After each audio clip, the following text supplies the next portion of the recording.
Good afternoon and welcome everyone. I'd like to remind you all this meeting is live on the Council's YouTube channel. Before we move into this afternoon's proceedings, there are a few housekeeping matters I'd like to bring to the members' attention.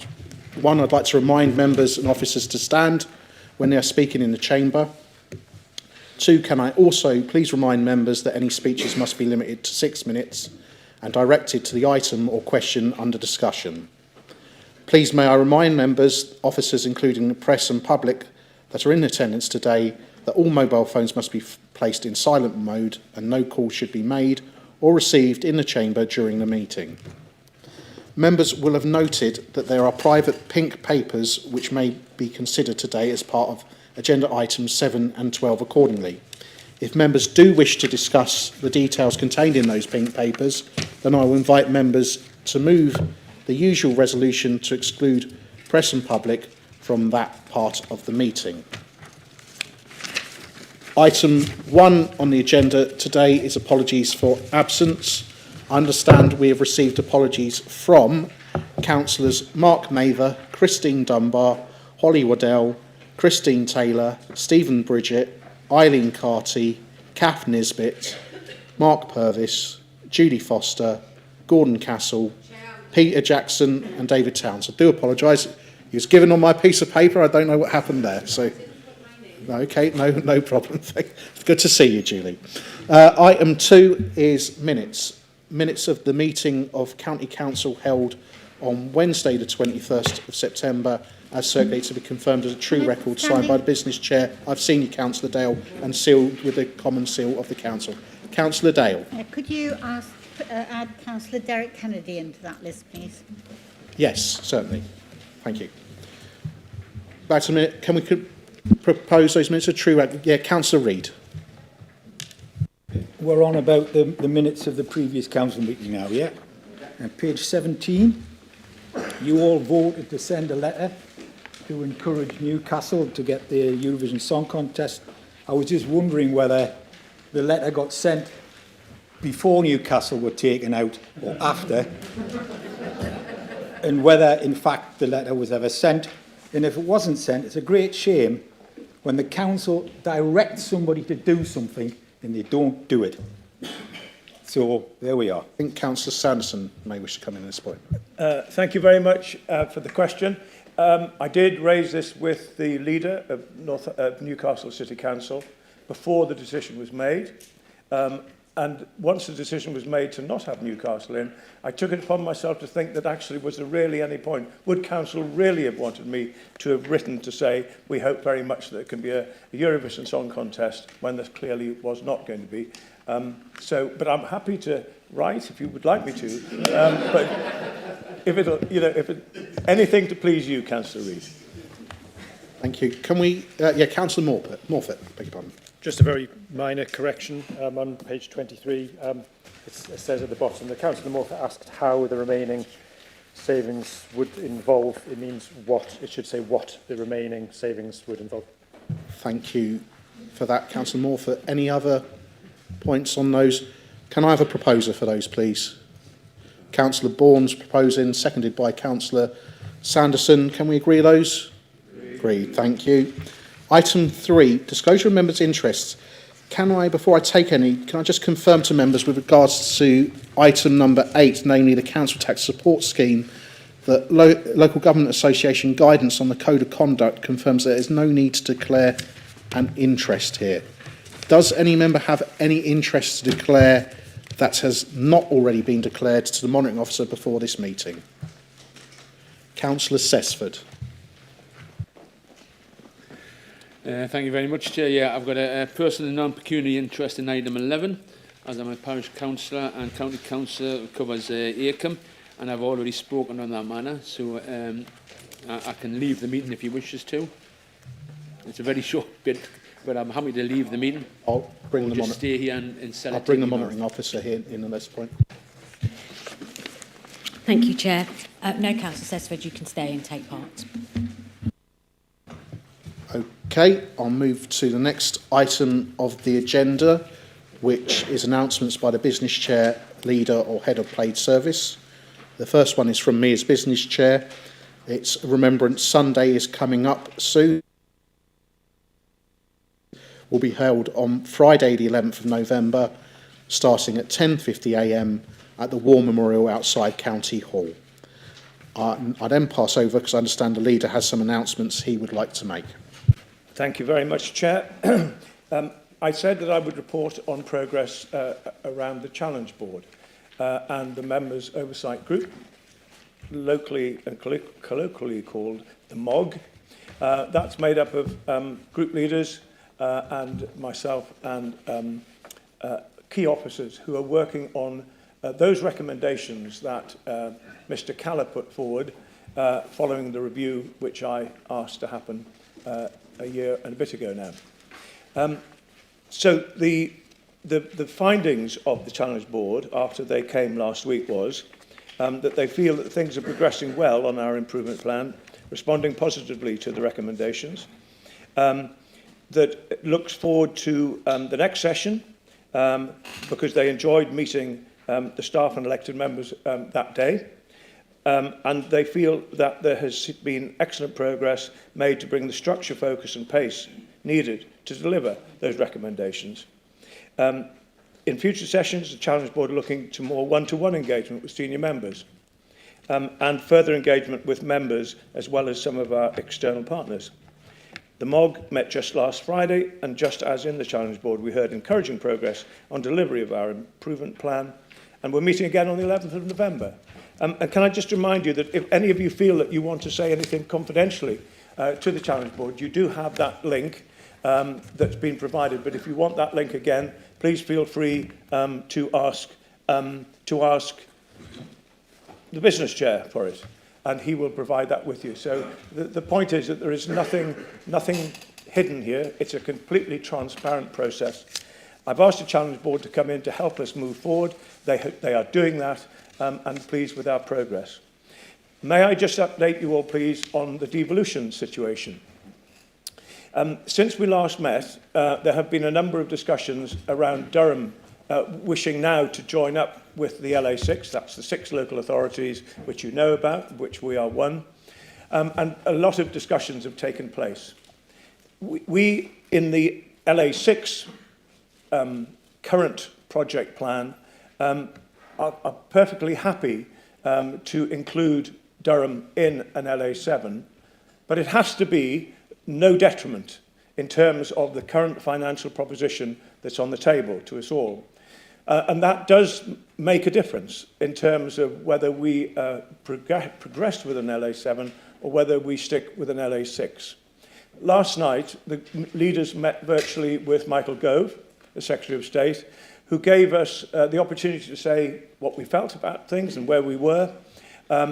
Whilst he didn't give an indication of which particular model he preferred, I think it's probably fair to say that he would like an LA7, actually as I would, because we worked well with the LA7 in those dark days of COVID, and we all worked, officers and members worked in a very collegiate way. I can say that relations with the LA6 leaders is very cordial and trusting. And I hope very much that if we do move to an LA7, that Durham will bring that same level of cooperation and understanding that we currently have between us. So that is where we are. He did say he would like to see a deal progress to the next stage, which if you remember at last council we talked about, which will be, if it's agreed, it will then go on to the consultation stage. And we will do everything we can when the Secretary of State says we can, to let you all have access to the title of the deal document and all the contents within it. I hope that's helpful. Leader, I will go now to members' questions, and question 1 is from Councillor Hill to Councillor Renner-Thompson. Councillor Hill.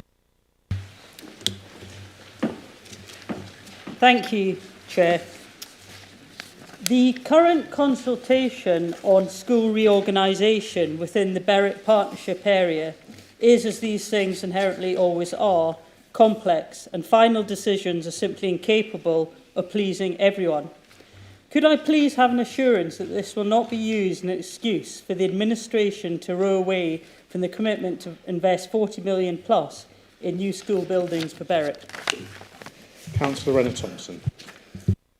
Thank you, Councillor Hill. As you know, our 50-week consultation began on Monday for the future of the Berwick Partnership. The money remains in the medium-term financial plan, and it is our commitment to carry on with the project, just like we carried on with the projects at Hayden Bridge, Ponteland, Hexham, Seaton Delaval and Amble. We have a big, important, wide-ranging school investment programme which will make us one of the best equipped counties in England.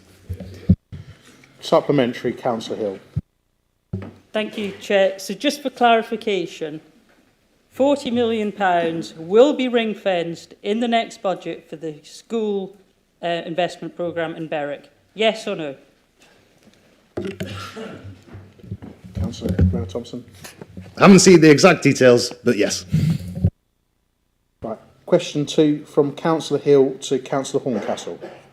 Councillor Hill. Thank you, and thank you, Guy, for that. Beg your pardon, it's to Councillor Riddle, isn't it? It is, but I'm just thanking him, Chair. You know, just No, a quick courtesy. Thank you. No, sorry, I beg your pardon. I was just correcting sorry. myself. There was no slight. Sorry, I know you I might was have, waiting for the you might usual have inferred there little being one, there bar. wasn't. I do Councillor Hill. apologise, Chair. Thank you. Yes, to Councillor Riddle.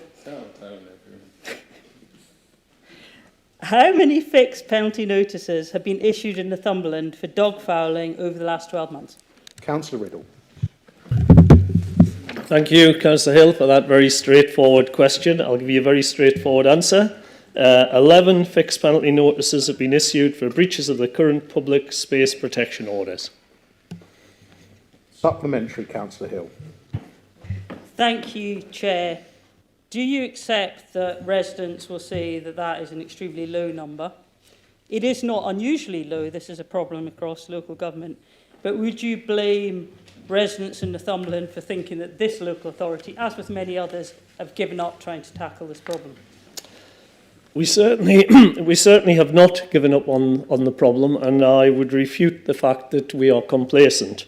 The Public Protection and Environmental Enforcement Team undertake regular patrols of hotspot areas, focusing on those areas where high levels of complaints have been received, and continue to actively promote our green dog walking scheme, which has led to a reduction of dog fouling complaints and improved responsibility from dog owners. I would add to that, you know, during COVID, there was a massive increase in the number of people having a dog.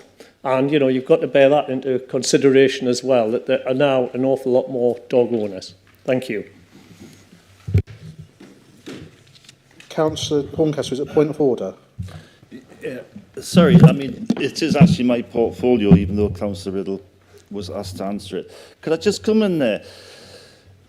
Northumberland is a very vast county, and dog fouling is a problem all over the county.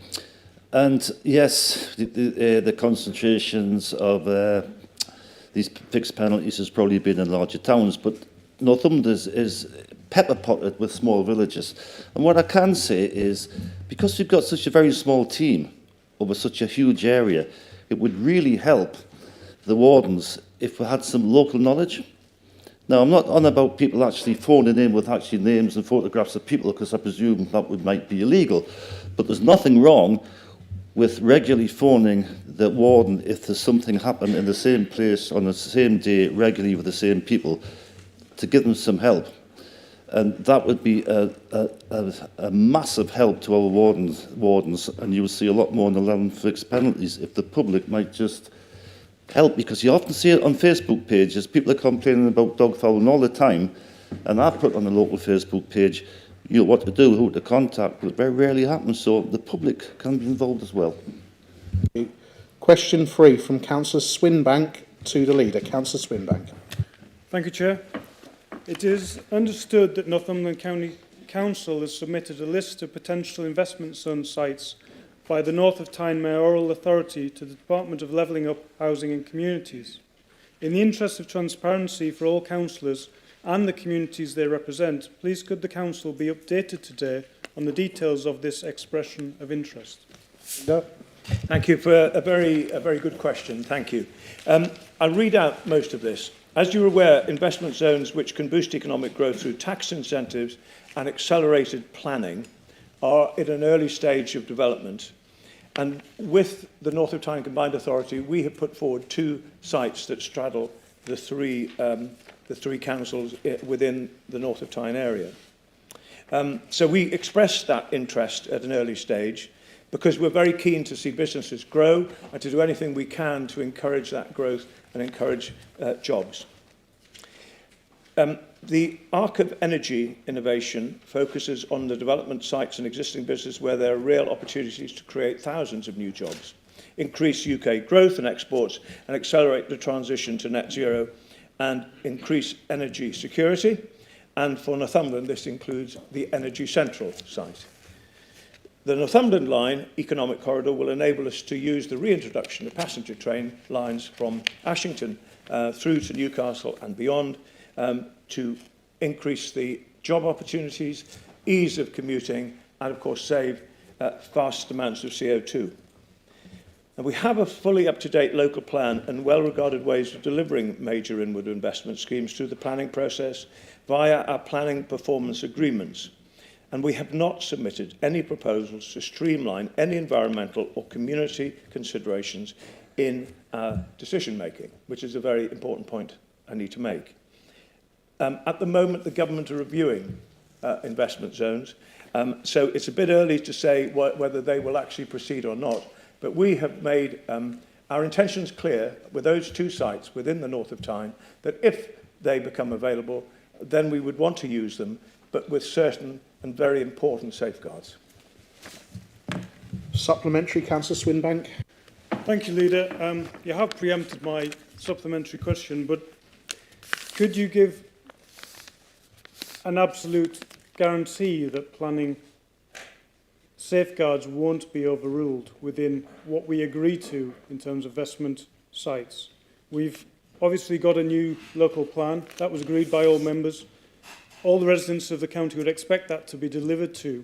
So we wouldn't expect environmental and design standards, provision of affordable housing or other Section 106 requirements or the democratic planning process to be overruled. Yeah, I hear exactly what you say. I think what we need to do is give government a bit longer to decide what they want to do and what an investment zone will actually look like. We will certainly make our position very clear, as we have already, that we do not want to see that at the detriment of the environment or other important matters. Question for Councillor Murphy. Thanks, Chair. In the local press on the 18th and 19th of October, there have been alarming reports about the perilous state of care homes in Northumberland. A local care provider warned, quote, "The industry is on the brink of collapse due to the actions of NCC in recent years," unquote.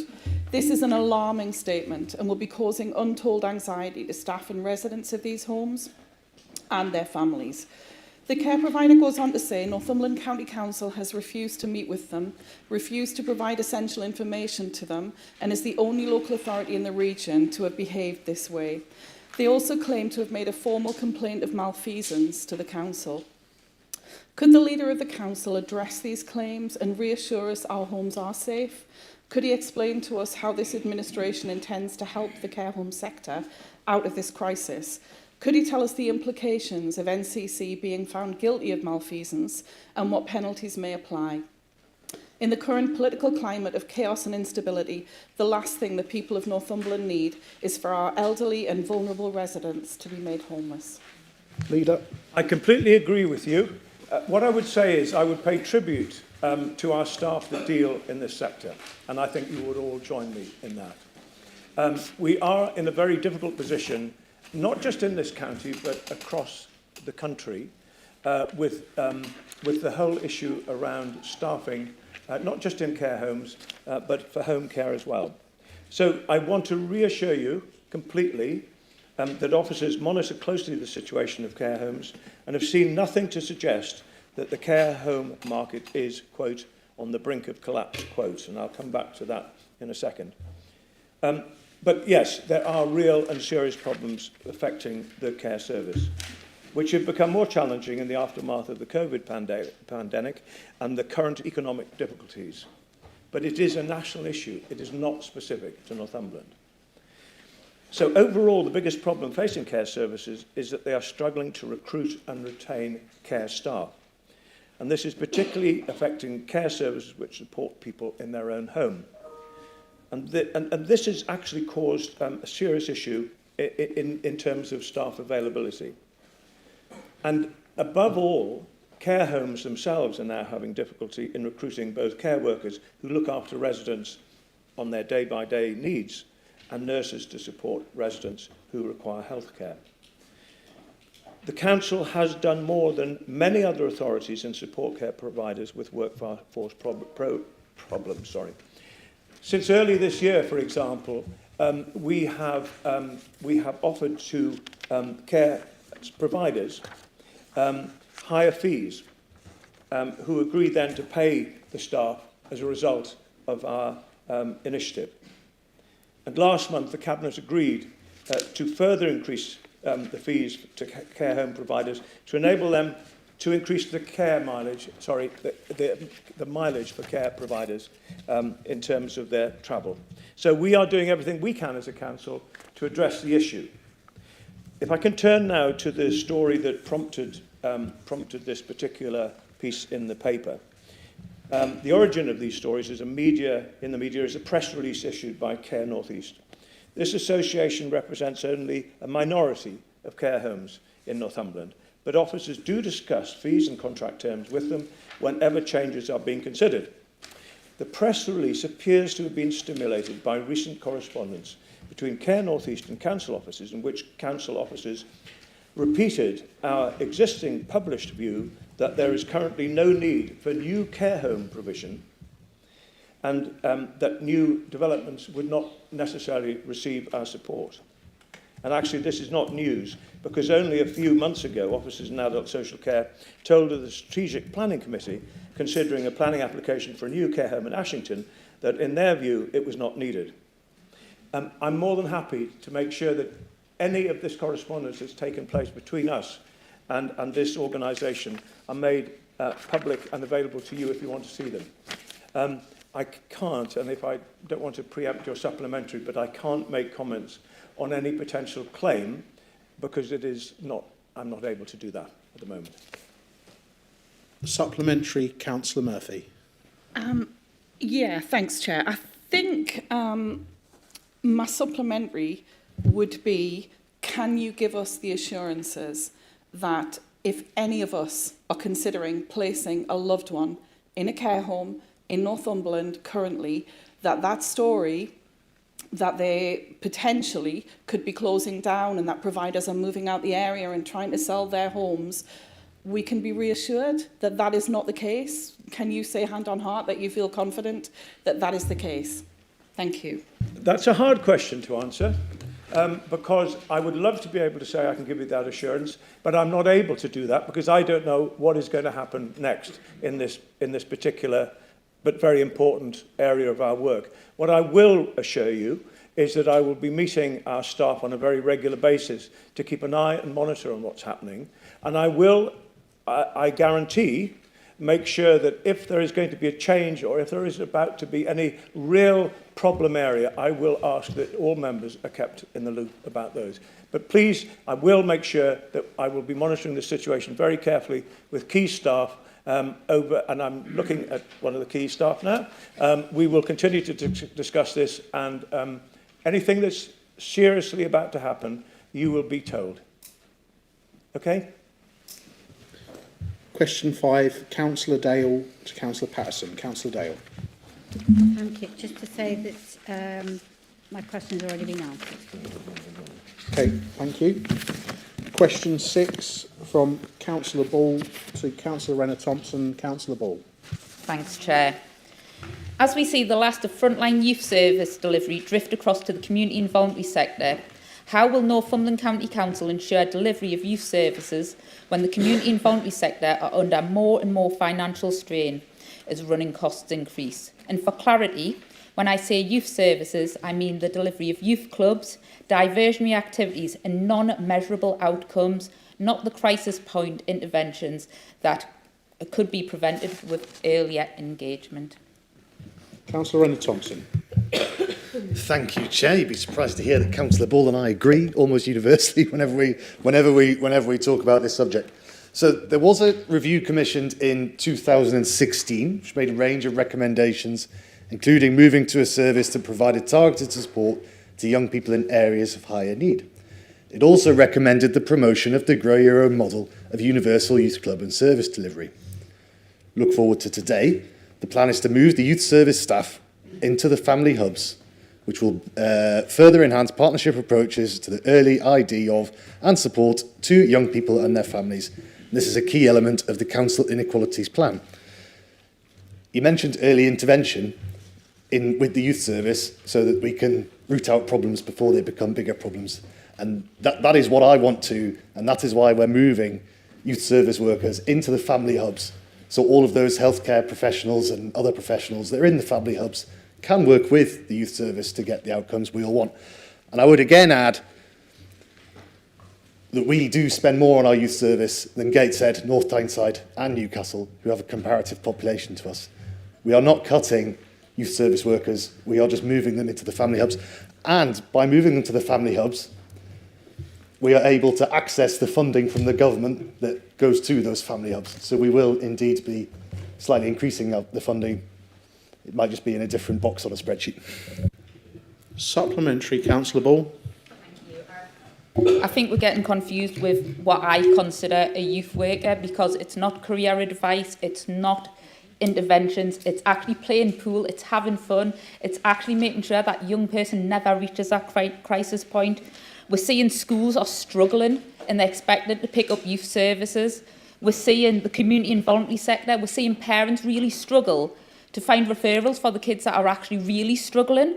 So we might agree on something. So can you agree with me today that you're going to find some money to reinstate youth services, and actually them frontline youth services, not crisis point, that real term, and actually show value to the young people and the youth workers? Because the thing is, where are these youth clubs in Northumberland? Because I would love to know where they are. So if you can give us a list of them while we're on, that would be fantastic as well. Thank you. Serena Thompson. Well, I couldn't reinstate council youth clubs where I live because there never have been any. They've always been provided by the third sector and by charities. The council will not, and I think the country has moved away from the council providing a pool table in every village hall. And there's a question as to whether that's what young people actually want these days. But what we will do, and what we do, is help other organisations to provide those services. Question 7, Councillor Ball to the leader. Strike action. Ooh. Hello? We are seeing strike action in many sectors. What are Northumberland County Council doing to ensure our workers do not feel the need to strike? And how are we supporting them as the crisis of living and inflation hits hard? Thank you. Thank you, Councillor Ball. First of all, I begin by saying that I'm incredibly proud, as I know all of you are, of the staff across the services, across the unions. And I meet up with unions on a very regular basis, and I feel that we are very much a team going forward. So it's very important that we have common ground on this issue. The GMB, the Unison and Unite trade unions submitted a pay claim for 22-23, requesting an increase of a number of allowances and a pay increase of £2,000 or the current rate of RPI, whichever is greater, on all pay points. National employers, the body responsible for pay negotiation on behalf of local authorities, responded to the claim and made a full and final one-year offer of an increase of £1,925 on all NJC pay points, and an increase of 4.04% on all allowances from the 1st of April 2022. In addition, from the 1st of April 2023, an increase of 1 day for all employers' annual leave entitlement was offered.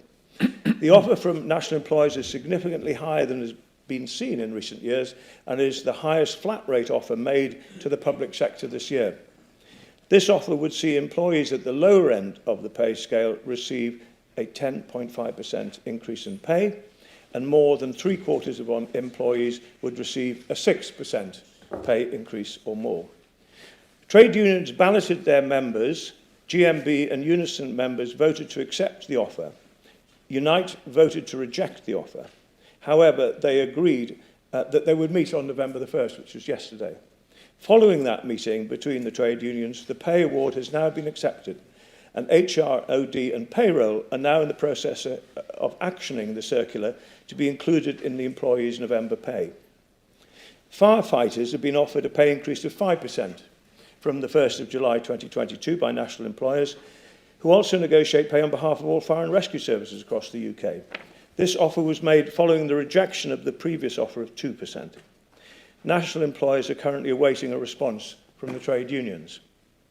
To support our employees who may be suffering financial pressure, the Council has developed a range of financial wellbeing resources which include referral pathways to the Money Advice Network, MAN, via the Health and Wellbeing Service, payroll deduction schemes within Northumberland Community Bank, Health and Wellbeing Portal with signposting to free non-profit debt advice agencies, and the link has been given, access to psychological wellbeing coordinators to create a bespoke plan to support mental and physical well-being and undertake bespoke signposting, and finally a one-stop guide with details of where to find support. Supplementary, Councillor Ball. So what we're talking about is a real term pay cut for the staff in Northumberland. So I do have concerns about some of the language being used around County Hall and cost of living. So this is displayed on some of the fridges. It went out in an email as well. What is mine isn't yours with regards to food. And it, on the bottom of it, it's like, do you need help? Which I think it's tragic that in 2022 that this is having to go out. And I just think we need to be supporting. If we can't support our own staff here who are struggling, what we're doing for the wider county. And I think we really need to look at the language and those with and those without, because this is not good enough. And if people are hungry, here, what's it like in the wider Northumberland? And I just really think in that email that went out, it really disappointed us, and I think we need to do better. And I would like to hope that you agree with that as well. Thank you. I will. Okay, now I'm just going to mention something here. It says in the Constitution that any questions not dealt with within 20 minutes will be dealt with at the end of the agenda, CPR 9.2, brackets 4, page 95. However, I'm going to use my discretion and we're going to carry on at this stage. I would, however, ask people to try and have brevity with their supplementaries and brevities with their answer. So I'll go to the next question, which I think is I've lost my piece of paper, which I think is Councillor Robinson to Councillor Wearmouth. Councillor Robinson. Thank you, Chair. I asked about the inflationary pressures on this year's budget about 6 months ago and was told it was something Council were aware of and were looking at how to tackle. We then hear the initial estimate of 17 million as a figure we could well be looking at. As the financial officer advised, using contingencies and savings already accrued still leaves a figure of over 12 million. And we have just seen the advice and changes with regard to finance which has recently come out. My question, therefore, this time is a bit more precise. Are we to see any changes to capital projects within the new financial guidelines which have been issued? And, of course, I'm thinking about the Bedlington redevelopment in particular. Councillor Wearmouth. Thank you, Councillor Robinson. So, in the interests of brevity, there's an awful lot of flux in the system in terms of interest rates, in terms of all sorts of things, in terms of the price of gas, which has been as high as it has been, and then I think it went negative briefly the other day. So there's lots of flux in the system. There's the question about what the local government settlement will be ultimately as well. That's going to significantly inform what we do. In terms of, we've just spoken about the pay settlement that's backdated through the course of this year as well. So lots of different external factors impacting on the budget. We will be looking at the capital programme, and as we do every year, because some projects move to the right as they're delayed through planning decisions and all sorts of things, and that's something that we do every year. There isn't a look at the Bedlington scheme and with the idea of money being removed from that scheme at all, which is basically what your question is. So there's no plans for that. Supplementary, Councillor Robinson. Thank you. Just for a bit of clarity, every time I've asked about this in the past, I've been told that scheme will be delivered by December. I forgot to ask which year. I think there's more chance of Boris making a comeback than that scheme being delivered this December. So, can I have assurances that it will be delivered within this financial year, given that it's in this year's budget, or are we to see money designated for Bedlington redevelopment once again used to pay off county deficit figures?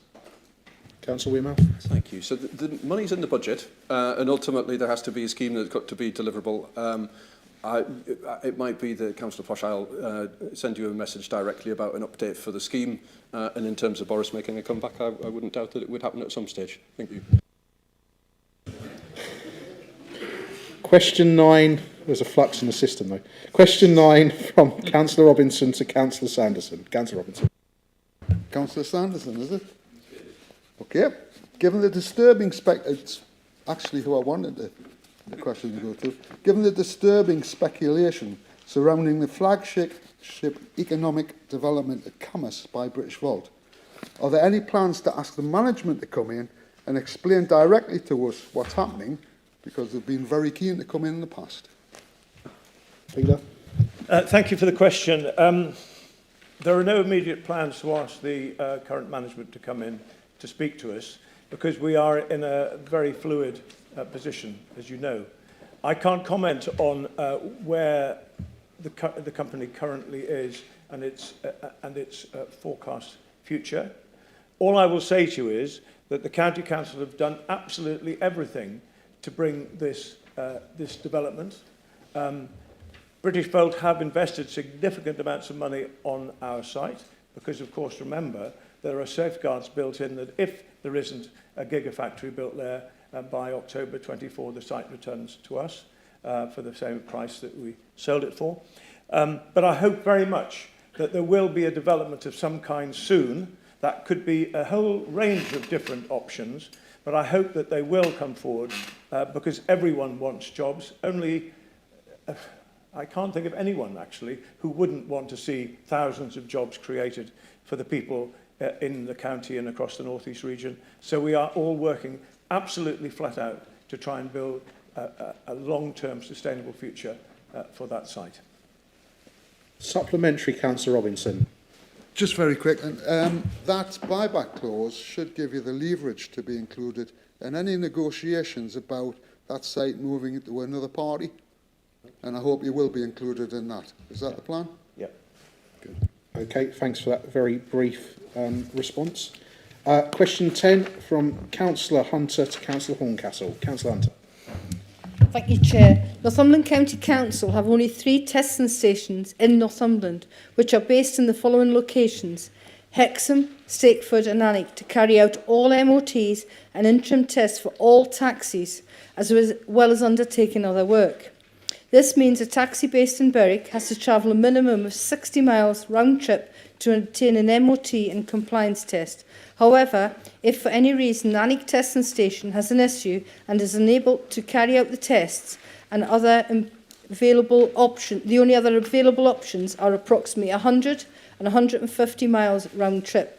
As portfolio holder, do you support Northumberland County Council only having the identified 3 locations for taxi compliance tests, as this is also impacting on the carbon footprint and climate change reductions? Councillor Horncastle. Thank you, Councillor Hunter. I think your question, before I give you a response, has actually been generated by a recent incident, recent isolated incident, where there's an equipment failure at one of the testing stations, and the technician that was supposed to show up didn't show up on time, and the testing station couldn't get in contact with the taxi driver. So I think that's what your question is based around. So It is important to note that the role of the County Council when undertaking its duties in respect of the licensing of hackney carriages and private hire vehicles is to ensure the safety of the travelling public who seek to hire or pre-book these vehicles. It is therefore incumbent on the County Council to ensure that it has suitable arrangements in place for the inspection of vehicles. The use of NCC testing stations ensures that all inspections which exceed the MOT standard are carried out independently and to the agreed standard. Further, by using NCC testing stations, the Council is able to authorise the MOT vehicle testers to suspend a vehicle licence if the test requirements are not met, and therefore protect the safety of the travelling public. In terms of the location of those testing stations, it is acknowledged that there is no NCC provision in Berwick, but I would highlight that subject to the overall mileage, taxis and private hire vehicles are only required to attend an NCC testing station a maximum of 2 times per year, and in many cases that will only be once. With regard to the carbon footprint, through the Licensing and Regulatory Committee, we have recently introduced new vehicle emission standards, the intention of which is to reduce carbon and overall emissions. Supplementary, Councillor Hunter? No, Chair. Thank you. I'll go to the next question. Is from Councillor Hunter again to Councillor Horncastle.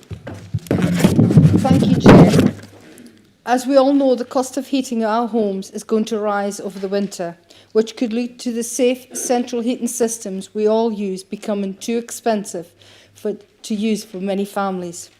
Therefore, some families may have no option but to look for alternative, cheaper ways to heat their homes, which could increase the risk of home fires and hopefully not the loss of life, as an alternative options may not be safe to use as certified heating systems. Will the Northumberland Fire and Rescue Service be issuing warnings about using cheaper alternative heating and how to stay safe? We all want everybody to stay warm during the winter. However, we want the residents to stay safe. Horncastle. Thank you, Councillor Hunter.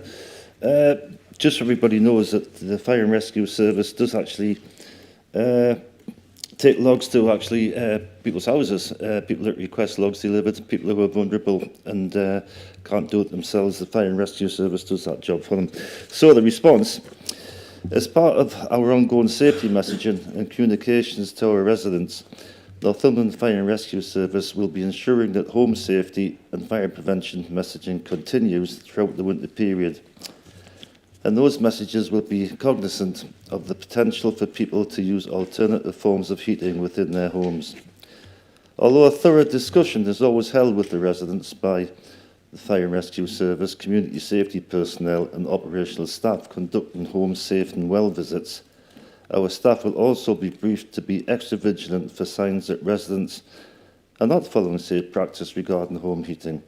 We will liaise with Northumberland communities together to ensure that where necessary, those residents will be signposted to whatever additional support may be available to them. As long as they can ensure they include any cheap heating, fires or that they can purchase as cheap as they can, as well as any information that goes out, if it could be put on the NCC Facebook page so we can all share it and try and keep everybody as safe as we can. I'll just add to that that the Fire and Rescue Service is an excellent Facebook page and this sort of information is on it, and what a lot of people don't realise is the amount of community work and home visits that the Fire and Rescue Service actually does. Thank you. Question 12 is from Councillor Dickinson to the Leader. Councillor Dickinson. Thank you, Mr Chairman. After seeing some disturbing interviews from the Conservative Party conference, can the Leader of the Council confirm that he does believe charities and hard-working families when they say they skip meals to feed their children? Leader.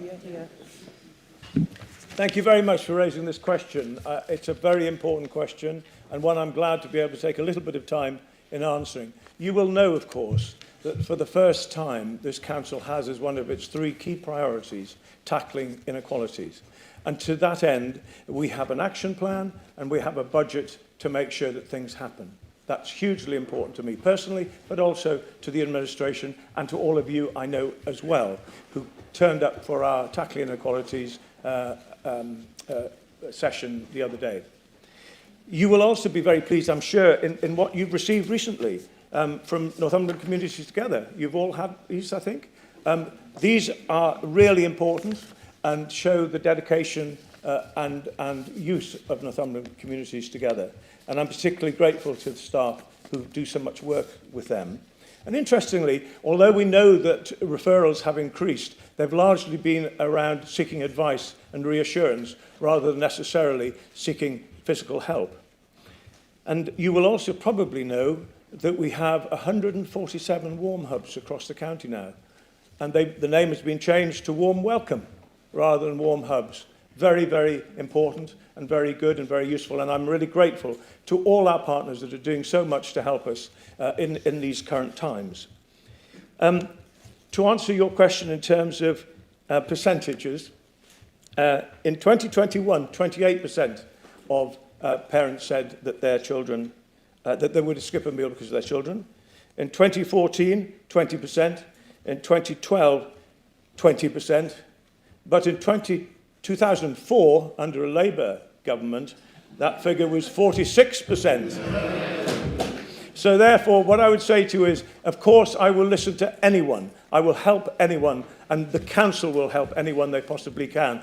But I'm hugely grateful to my cabinet and to the administration and to all members for being wholly behind all the work we're doing on tackling inequalities.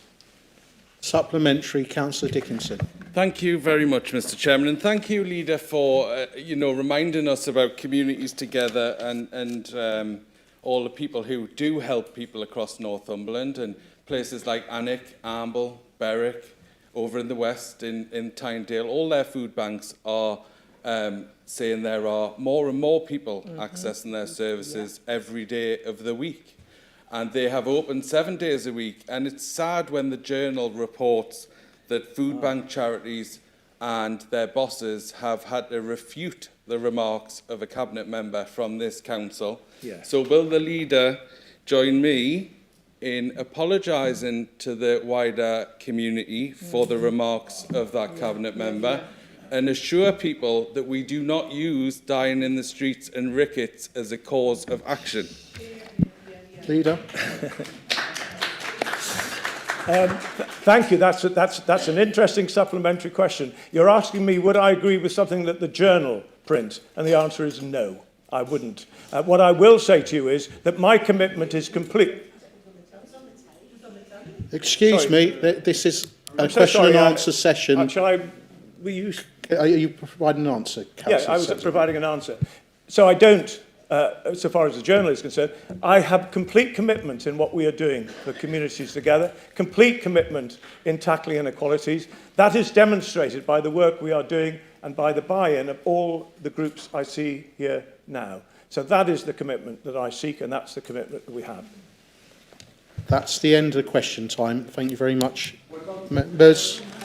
Thank you very much, Excuse me, sir, you've been asked. Can you please, you are not allowed to speak. I'm standing up. I am suspending the meeting. Can we stop the YouTube channel? If members would look for the position of Head of Paid Service, Chief Executive and Returning Officer.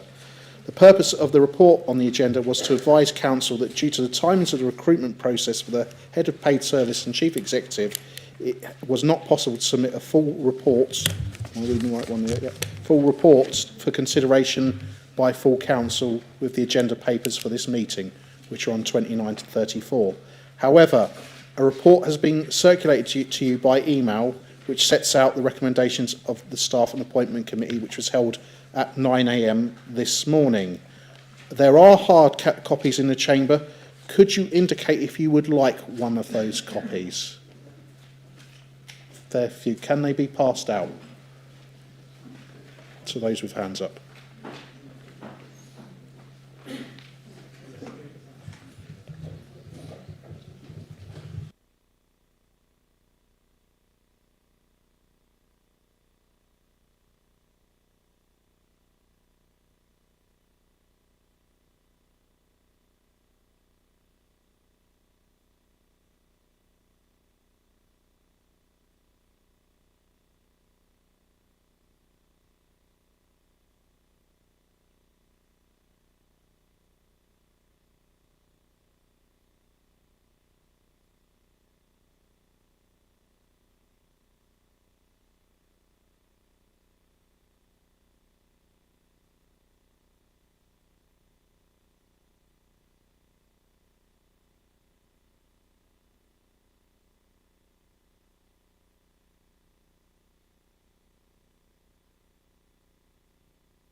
Right, that's looking like we're sorted. So what I'll do is I'll go to the Leader of the Council, who's Chair of the STAC, to present and move the report. Councillor Sanderson. Thank you very much, Chairman. I would simply recommend the report to you that was taken to STAC this morning and passed unanimously. And I would therefore propose those recommendations. Do we have a seconder for them? I'm going to go to Councillor Watson. Thank you for seconding those, Councillor Watson. Do members have any questions? Before I do that, I'm going to go to the leaders. I beg your pardon. I'll go to the leaders first. So, Councillor Dickinson, do you have any questions? I'll come back to you, Councillor Dale. Mr. Chairman, no questions. Just to, if Council approve, welcome Helen and. We'll come to nice bits of debate before all the platitudes and everything. I'll get the questions. Thank you, Councillor Reid, Councillor Morford, and Councillor Sanderson. Do you have any questions? I'm sure you don't. Okay, so Councillor Dale. Thank you for your patience, Councillor Dale. Thank you. Can I just ask you? We have a constitution in place. And I think we're meant to abide by the Constitution. And that Constitution lays down the appointments of head of paid service and actually indicates exactly who should be present. Over a little bit of time, I have had issues, and it's all I play a straight bat. And unfortunately, I've had all kinds of things thrown at me. But the point being is, will this council now adhere and apologise for not including, which was legally correct, the independent group? I've had an apology on paper. I received one at 12:45 last night. I didn't read it till this morning. But I think the County Council needs to address what the Constitution said and actually make sure it's applied across the board, because it's not very nice when you're chucked about in emails and goodness knows what. It's very unsavoury. And I don't think that that's the type of thing that should be happening. Could you please extend that you actually start looking at the Constitution and abiding by code of conduct and behaviour, as I've said before? I'm going to pass over to Rick O'Farrell, the acting head of paid service, who wishes to say something here. Yes, thank you, Chair. We all make mistakes sometimes, Councillor Dale. It was late last night. I was on holiday last week. I couldn't do it beforehand. I formally apologise to you for the mistake I made a few weeks ago when I indicated that it was not appropriate for you to attend the interview panels, but that it was appropriate for you to attend the STAC committee meeting this morning. However, I would point out that in our discussion, we did not exclude the independent group from the selection process, and we did indicate to both yourself and the group leader, Councillor Kennedy, that they could send one of the other independent group members. Your group leader chose not to do so. But I do formally apologise to you. I made that wrong call. I couldn't get hold of the monitoring officer. It was a fast-moving environment. We were flexing the rules anyway because the invitation was only to group leaders to participate, and we did flex that invitation to consider a deputy, and the deputy was not put forward other than yourself, and I made the wrong call on that. I apologise. Can I just... Point forward, yeah. Yeah, sorry. And you might need to hold your microphone to you because it was very difficult to hear you the first time. Can I just say that from the beginning, on the 5th of September, the actual delivery of the whole procedures for this was wrong, and actually people were alerted to meetings. Then actually Councillor Kennedy was not invited at all in them from the 5th of September, the 26th of September, or until actually the 6th of October, the night before. And to say that, you know, people have been invited, there was something very wrong. I've got all the documentation. All I'm asking you is that we go back and we approve and make sure that everything is properly done. Because you can say that Councillor Kennedy is busy, he works away from home. He put me down. I didn't ask. He put me forward because I've done it so many times before. But actually, it was too late to get anybody for the next morning. So it's actually, you're talking about timescales, and people are working. They don't have time to jump when there's been mistakes, although it would be nice to think, but actually I'm in the position where I can actually attend things. But, you know, he works full-time for HMRC, and, you know, you can't just drop work and go away, and I think this council should consider that Is this more a question carefully. on that? Councillor, sorry, not councillor. Heritage the fourth chair. Yeah, the CEO. I would make one final comment to all the members. It was a fast-moving environment. The leader wanted us to be very inclusive in selecting the new chief executive, because the chief executive works for the entire council. We learned some lessons, and we'll make sure that those lessons are applied when we go to the next stage, which is the recruitment of the executive director team. Thank you. I wish to make actually on this, because I had some correspondence on this matter, which was information given to me in the best of intentions. It may well have been wrong. However, I got a response from one member saying, please refrain from making any further comments. I thought that was totally an inappropriate comment to make. I am the business chair of this council, and I was asked in my capacity as a business chair to make a response. Now, things might be right, things might be wrong, but I was asked to do that. It would be terrible for any one single member of this council to say that somebody cannot speak. We were all elected here, we all have a voice, and I won't take that kind of word put to me, and I would like an apology for it. And I don't have to be done now, but if it wants to come after this meeting, I'd be very pleased to receive it. Councillor Hill. Thank you, Chair. Is this the time that we can ask questions on this? Yeah, that's fine. I just want to say it's extremely disappointing that there wasn't a member of the independent group on the selection panel. I'd like to believe, I really would like to believe, because we can all accept honest mistakes, that it was an honest mistake, because everyone in the independent group is made aware of the comments that are made in administration meetings about individual members of the independent group, one or two of us in particular. But I'll accept it's an honest mistake. Just for the sake of argument and civility, I'll accept it was an honest mistake. But because I wasn't able to speak to one of my colleagues and ask some specific questions about the process, could I be afforded the opportunity now? 2 questions. First of all, did the proposed candidate score the highest during the interview process on the scoring system? And second of all, was there any questions asked of this candidate about her time as Head of Children's Services at Sunderland? And if so, could you give a summary of what the response was? Does anyone wish to answer that? Sarah could do it. Wait, Sarah? It was a very robust process, Councillor Hill. There was, I'm looking at some figures here, there was 0.01 of a difference between the first and second choice candidates. 0.01 of a point difference.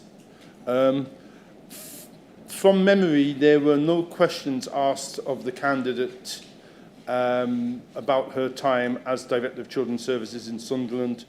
I think there may have been one question asked about her time as the Director of Strategic Transformation, but I couldn't hand on heart say that. And there was no transcripts taken of the actual interviews, although individual panel members, and there were 4 panels asking different questions, will have taken their own notes and made and recorded their comments and their views on the assessment sheets.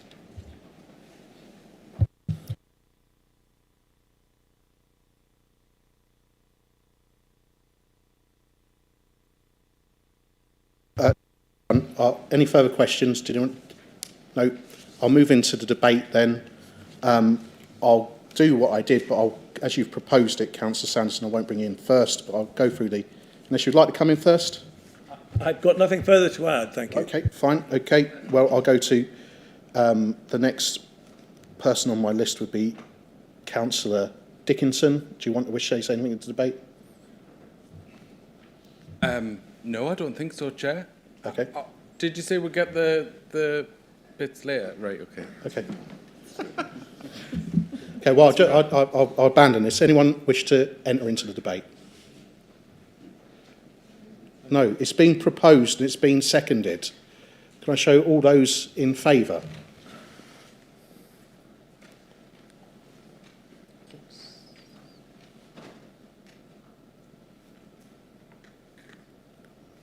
I'll ask you if you can keep your hand in your air till you're told to put it down.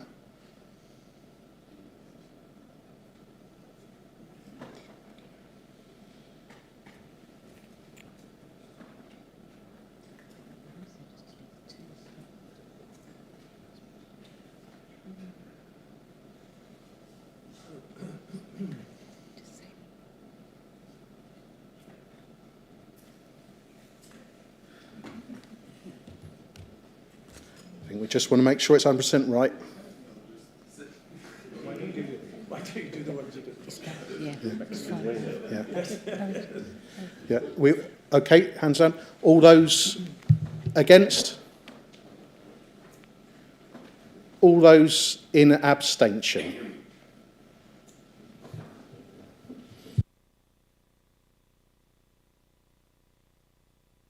Mr. Chairman, can I just formally say thank you very much for that. I think you will all like our new Chief Executive. I think she'll do a great job in bringing everyone together, both staff and members, and I feel hugely confident that that will happen. And I just can say thank you very much for those of you that have supported this.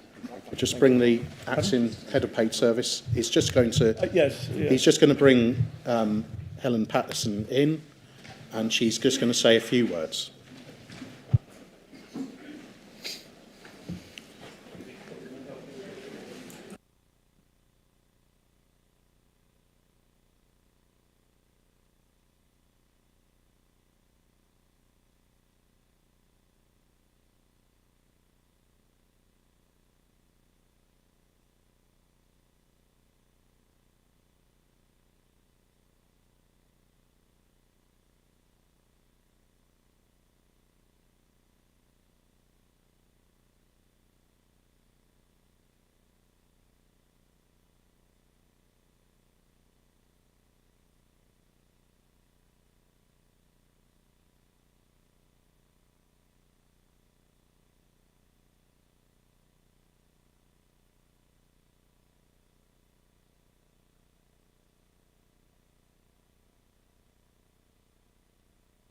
Keep it short.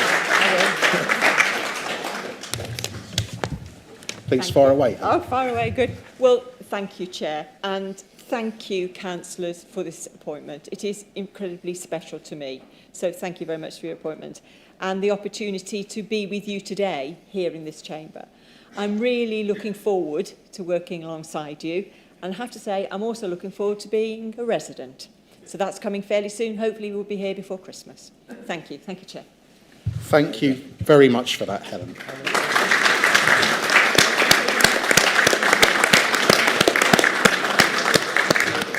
Right, thank you for that. And I'd like to confirm to members that there will be a formal meet and greet session with Helen arranged for members in due course. So look out on your emails for that.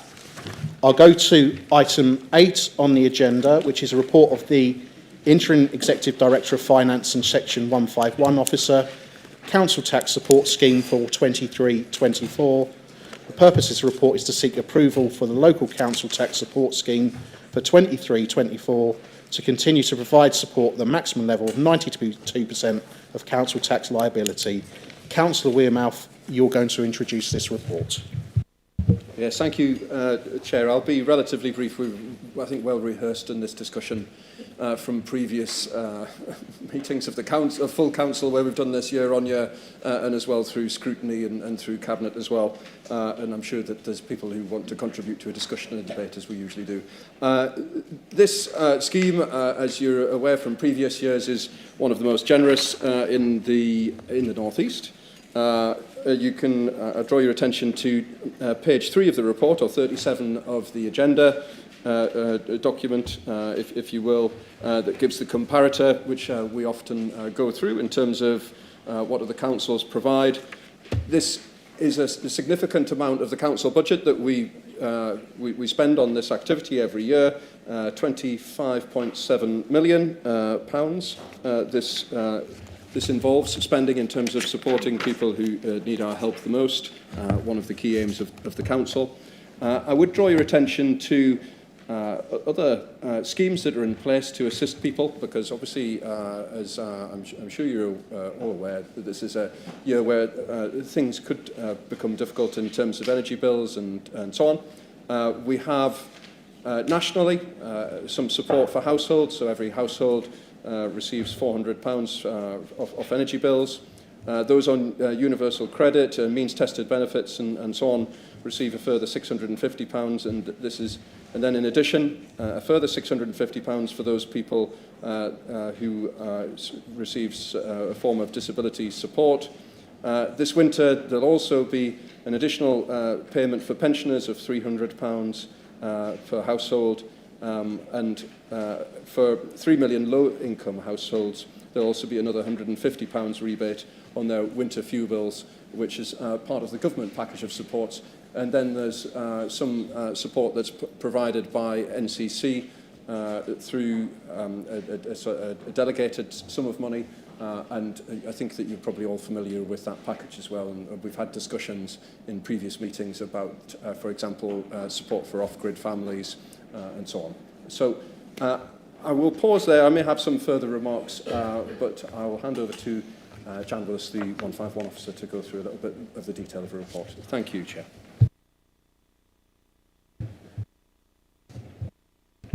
Thank you, Councillor Wearmouth. Members will be aware that we have had this particular scheme in place since 2019-20. If Council is minded to not accept the recommendation of Cabinet and to change the current scheme, there would be a requirement to undertake a full equalities impact assessment and then to undertake formal consultation. And the scheme has to be agreed by the 31st of January. So clearly that would be a very tight timetable.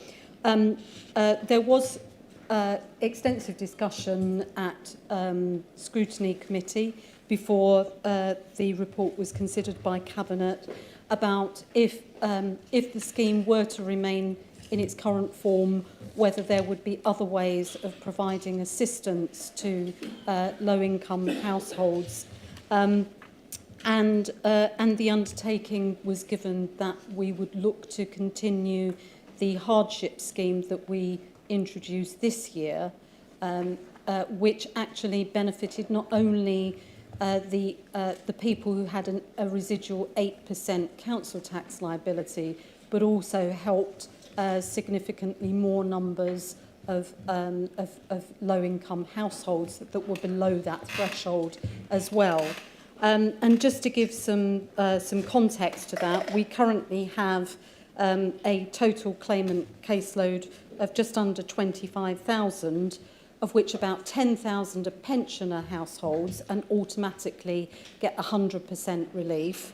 So we're talking about just under 15,000 working age claimants, and the hardship scheme that we introduced last year helped all of those, but not the whole 15,000 would be assisted if we just changed the scheme from 92% to 100%. So the hardship scheme was wider in its scope and cost roughly double what the cost of moving to a 100% scheme would be. So we spent about £2.5 million on the hardship scheme for this financial year. The cost of moving to a 100% scheme would be 1.3 million on top of the 25.8 million that the 92% scheme costs. So I hope you've all followed the arithmetic there. hope I've explained that clearly enough. The recommendation, as Councillor Wearmouth has said, is to keep the scheme at 92%. Obviously, there are going to be announcements about the council's funding, we hope, in the next month or two, certainly in terms of our financial settlement, and that will inform how much scope we have to fund a more generous scheme, hardship scheme from our own resources. But we are also expecting an announcement from government about whether there will be a continuation of the national council tax hardship scheme we have seen in recent years. So that's another factor to consider, and hopefully there will be some good news on that front in the coming weeks. That's all I was going to say by way of introduction to the report, Chair, but happy to take any questions. Okay. Well, firstly, I'm going to ask for a proposer on that. Is that proposed, Councillor Wearmouth, seconded by Councillor Sanderson? Have we got any questions? I'll go through the group leaders first. Councillor Sanderson, any questions? Councillor Dickinson? No questions, just debate, Chair. Okay. Councillor Kenny's not here. Councillor Reid? Councillor Morford? Okay, and now I'll go into debate and I'll do the same thing. Does Councillor Sanderson want anything at this stage? Okay. Councillor Dickinson? Thank you, Mr. Chairman. As you would expect, Councillor Wearmouth did his usual speech on this, and I shall do mine around the fact that we've tried for 3 years to get about 100% and haven't been successful. Jan's figures refer to the influx of people because it originally touched on 13,000 in 2019. We're now looking at 15,000, and that number is increasing with the cost of living and all the other issues across the county. We've talked today in questions about people struggling to feed families. We've talked about people looking at different schemes, and even the 151's holding out hope that there will be something coming from the government to assist with the cost of living. However, we as councillors do not yet know whether the Prime Minister will last an entire month. So we don't know who's going to be in, who's going to be out, or which Secretary of State will actually be looking at local government finance and what contributions can be made to them to support families. So Jan and Richard talk about scrutiny. It's important to note that this proposal got through on the Chair's vote, so it didn't have universal backing in scrutiny. It was a very tight vote, and it shows that people are starting to think that this needs to be rectified and returned to the 2018 percentage to support the most vulnerable in our community. And apart from that, I'm sure my colleagues will explain a little bit more about the impact it has on some of their communities. Thank you. Councillor Reid, do you wish to come into the debate this time? Councillor Morford? Right, okay, I'll go to other speakers then. Councillor Dunn, I can see you with your hand up. Thank you, Chair. In previous years, in this chamber and in scrutiny, I have argued and advocated for the council tax support scheme to be put back to its original level of 100%, and I've got to say that I will continue to do so. I firmly believe that this is something that this council needs to be lobbying central government to fund. We need a simpler, easier to manage system, one that does not have to rely on one-off emergency funding pots, which may or may not materialise this year or next year.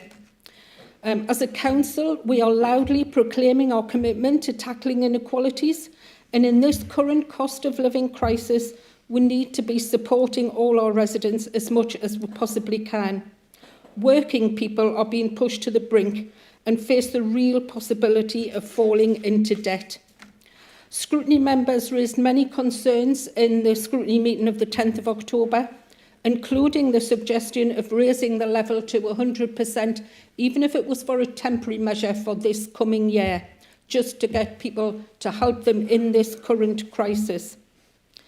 There's been some discussion earlier with regard to, we've just seen high salary levels in the last agenda item. And I was interested to see that Durham County Council, whose Chief Executive Officer is actually on a higher pay scale than what our new one will be, does manage to give their residents 100% salary council tax support scheme, so you can do both. I will maintain that 92% is not enough, and I cannot support this recommendation. Neither would I vote against it, because I don't want to put into jeopardy the 92% that is being put forward here. We need this support. So I will be abstaining when it comes to the vote, but our people really need more than 92% support scheme. Thank you. Grimshaw. Thank you, Chair. Well, as everyone knows on the top table, that I've always objected to this from day one, and I'll continue to do so as long as I'm a member of this council. And my colleagues has taken, a lot of what I was going to say, because we have residents who can't eat. They go to school, the children can't eat, they haven't got any breakfast inside their tummies. The food banks has been, seriously hit because they can't get enough support now for people who are on incomes that could support people initially, and now because they're on the breadline, they can't support the ones that's even less fortunate themselves. So I wholeheartedly agree with my colleagues, and once again I will be abstaining for all. 92%, fair enough.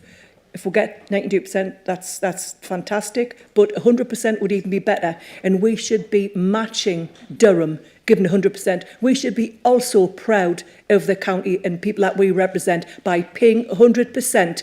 Why brag about there's one authority a little bit better than us? Let's be two authorities and have 100%. Thanks, Chair. Okay, anyone else for the debate here? I've got Councillor Oliver, then I'll go to Councillor. Thank you, Chair.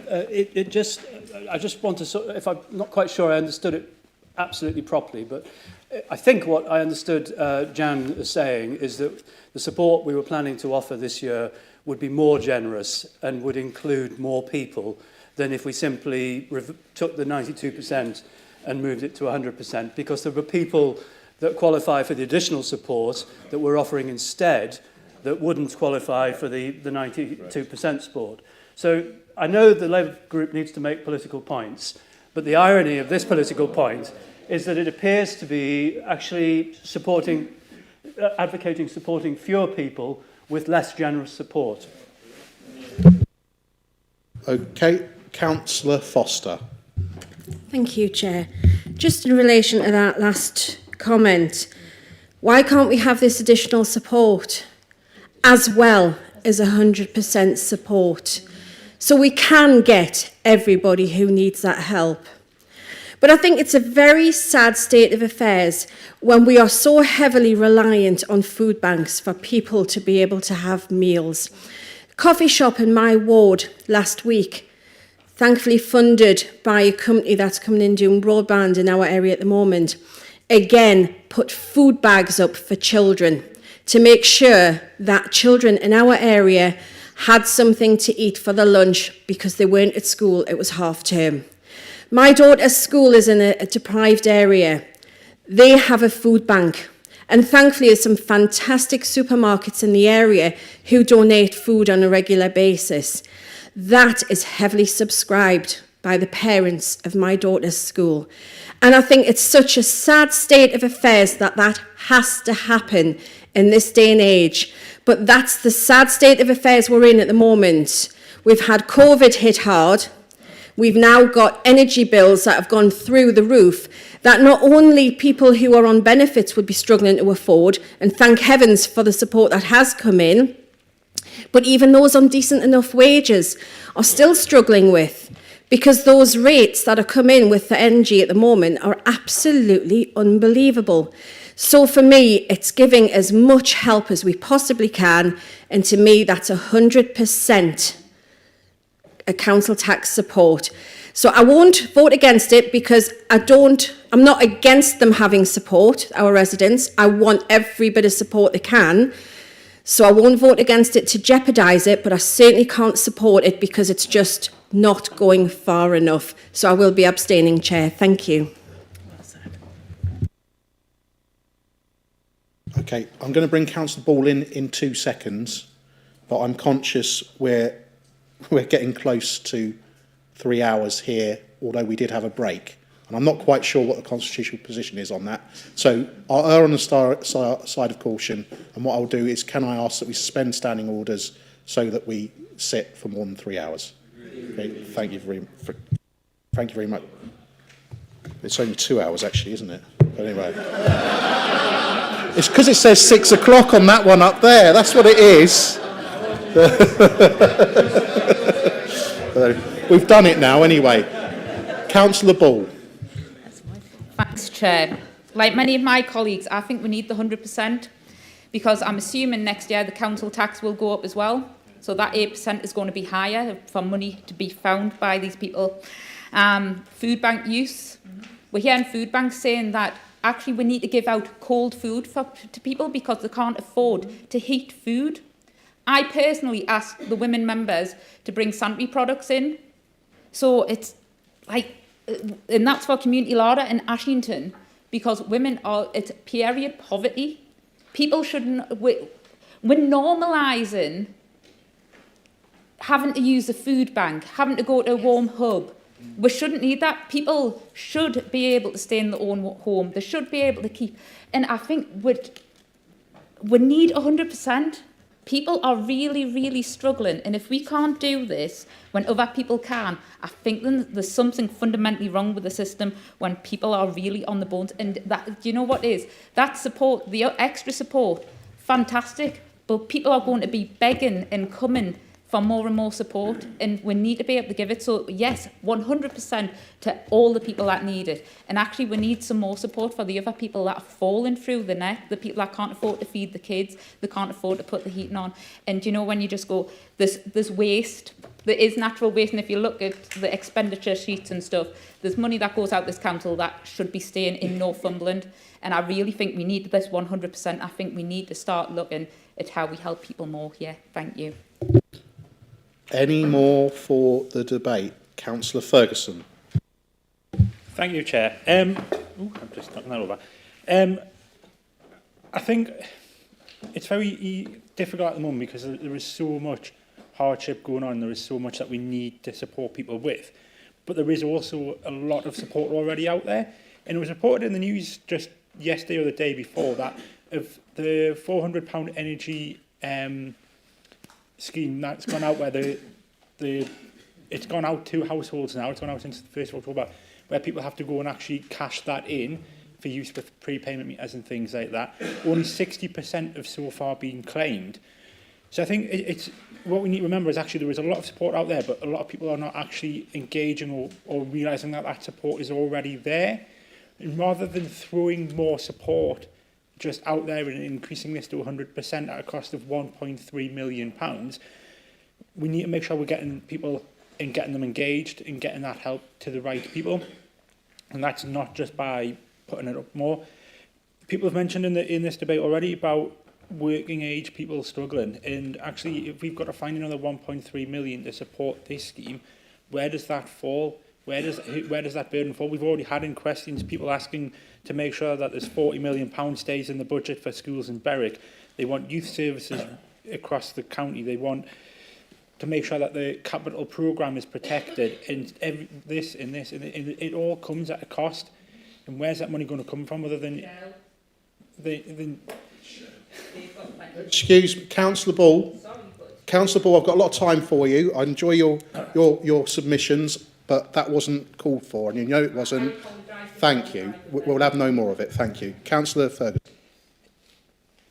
What I would see would be more and more burden being put on to working people, and we've already had it mentioned that actually there are working age people who also need support, but if we keep giving the support to the people right at the bottom, all we're doing is pushing more of the burden onto people, hard-working nurses and other people across our community who still also need to take that money home and need that support. So I think we need to look, 92% is a massive amount of your council tax. 8% is not a huge number, and there's a lot of other schemes out there, as Jan's pointed out. So I think the idea of putting it up to 100%, unless someone can say where that money is going to come from and not affect anything else, there's no point in arguing for it, because we're just going to push more people further down rather than bringing people up.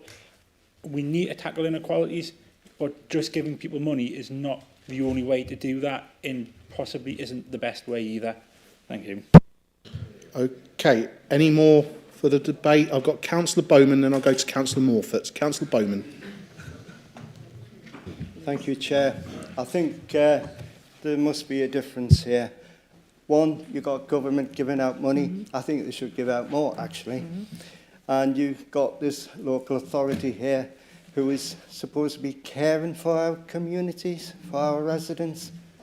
So 8% tax, I'm going to ask that of you, because we deem that you have to pay 8% tax. A few years ago, we didn't ask anything of you, and yet now we're asking, once again, this year, 8%.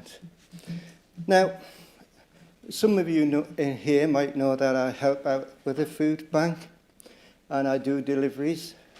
I did a delivery a few weeks ago to a young family.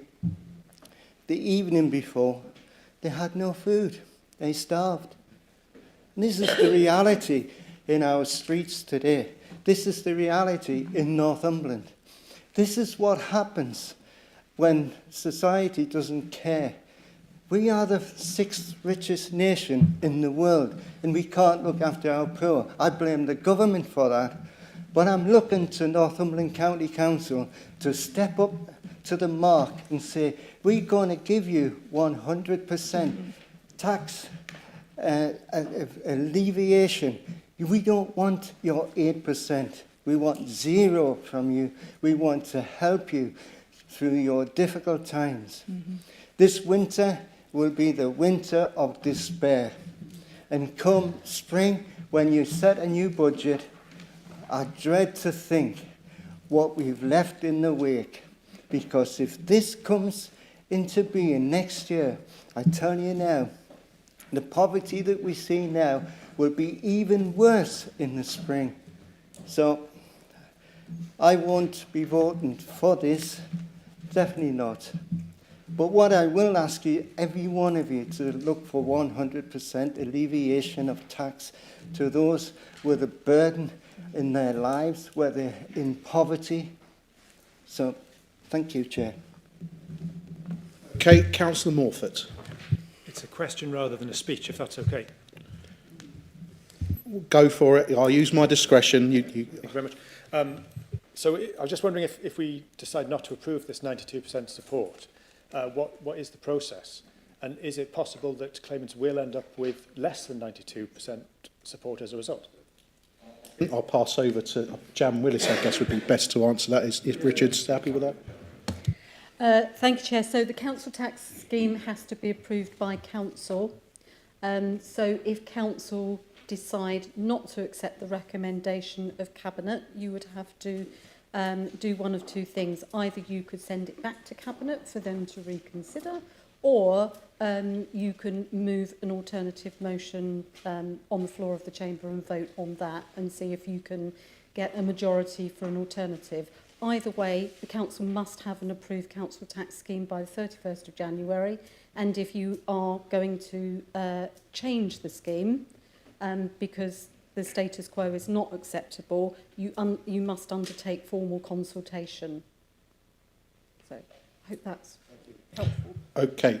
Is there anyone else who wants to commit to the debate? So, Councillor Wearmouth, are you summing up? Yes, I'll sum up and then we can go to the vote, I'm sure. So I've not rehearsed the bit where we go through the table of who controls what council.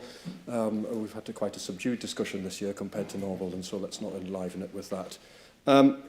This support is very, very generous in terms of the support when you see it across the region and indeed across the country. We have made sure in previous years, and we kept our promise on that, that we would help those people that needed additional help in the last year. We will hopefully do that in the year to come, and we'll see more information on what's available from central government between now and when we have to set the budget next year. So with that, I would suggest that, Chair, we go to the vote. Thank you. Okay, it's been moved and seconded. Can I show of hands all those in favour of the proposal?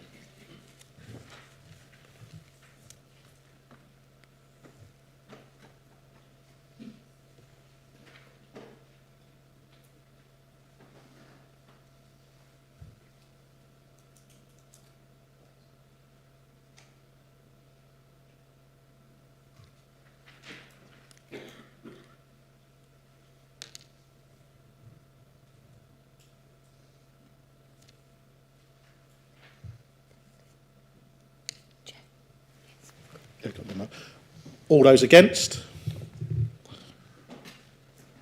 That's nice. And all those abstaining?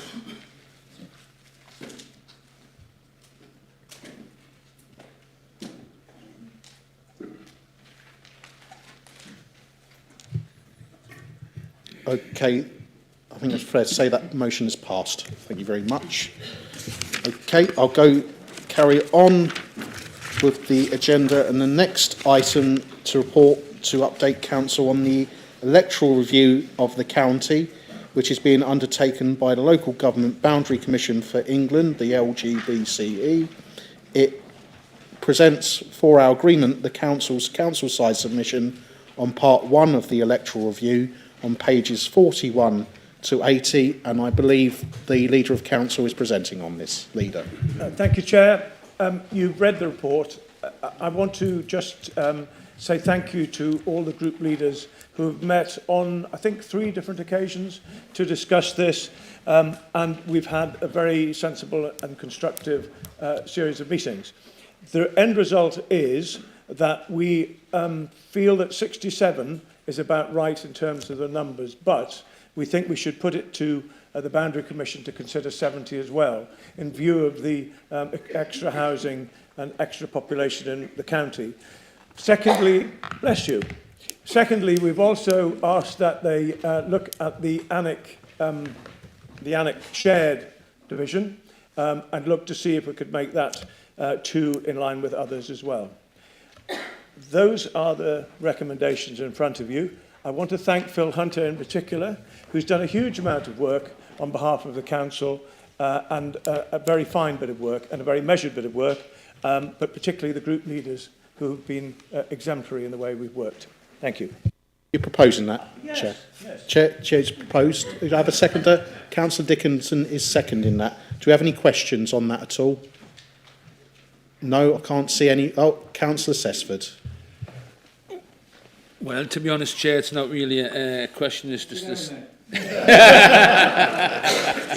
I'm just pointing out a slight error on page 76, which is a Tynedale ward, which has 13 county councillors there. But if you look at the bit at the bottom, it mentions 14. Okay, I'll take that as a point of order. Okay. That'll do then. Okay. But it's not a question, Jeff. You're right. Okay, fine. It should be 1 Labour, not 2. Okay, thank you. Councillor Oliver, a question. The report says that if we went from 67 to 70 councillors, we would each shed 167 residents. Do we get to choose which 167? I will not. That's a rhetorical question, is it? Councillor Hill.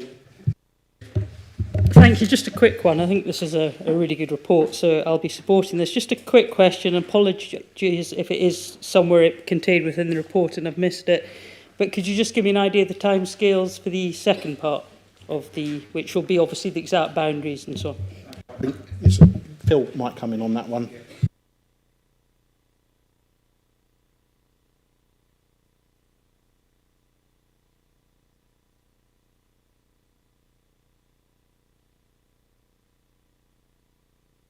Okay, thank you for that. Councillor Morford had a question as well. Thank you. It's just a quick one. It says on page 42 that all members were invited to complete a questionnaire seeking information on the time spent across member activities. I'm keen to know how many members responded to that survey, if anyone could tell me. To Phil on that one. Yeah.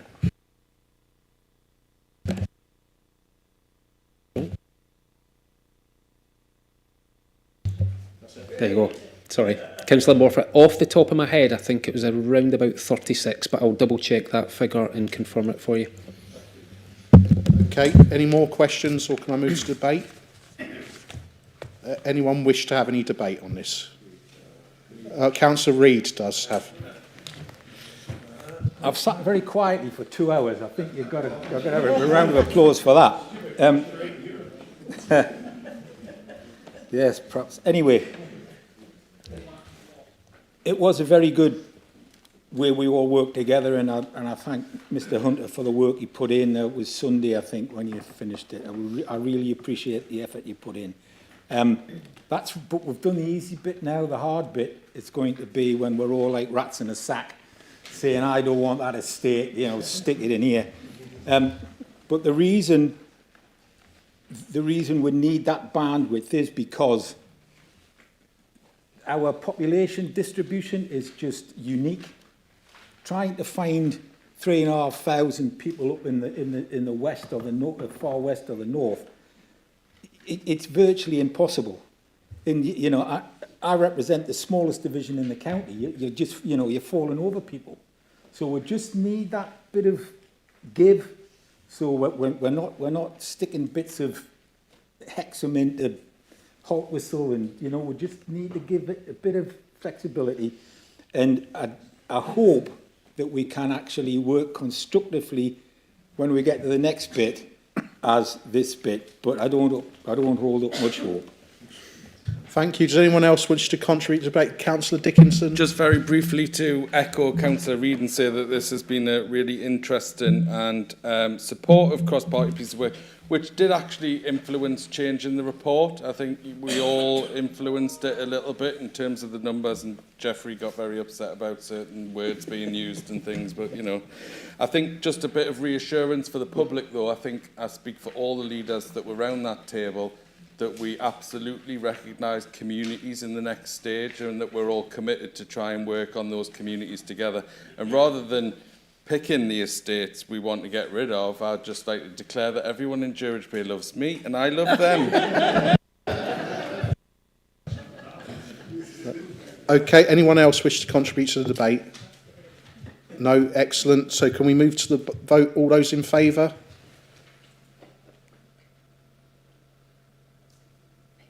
I think all those not in favour, all those abstaining, that's unanimous. Thank you.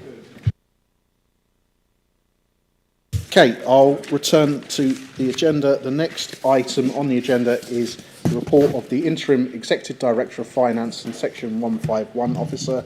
It's the Treasury Management Annual Report for the financial year 21-22. And Councillor Wearmouth is presenting this report. And Jan will come in as well, no doubt as well. Thank you. Thank you. This is one of the most interesting reports that comes before the Council, and I won't therefore spend my time describing it, but leave you to Jan Willis, who will go through it in great detail for a long period of time. Jan.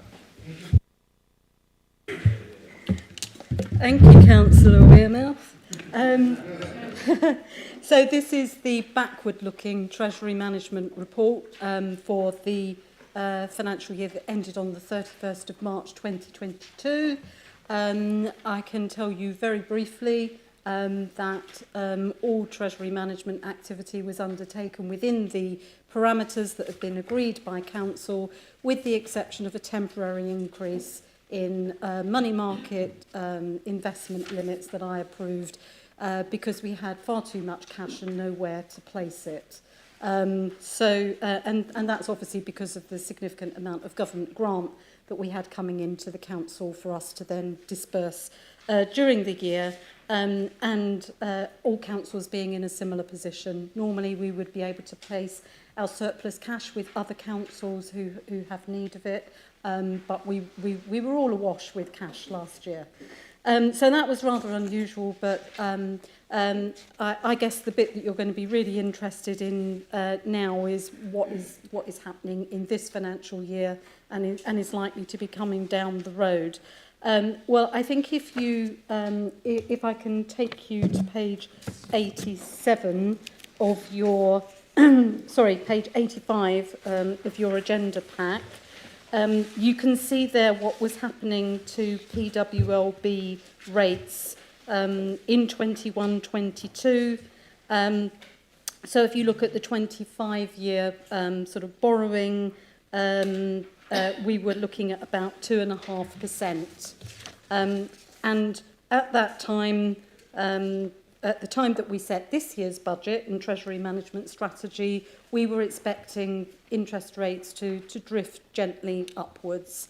But what's actually happened has been something far more dramatic.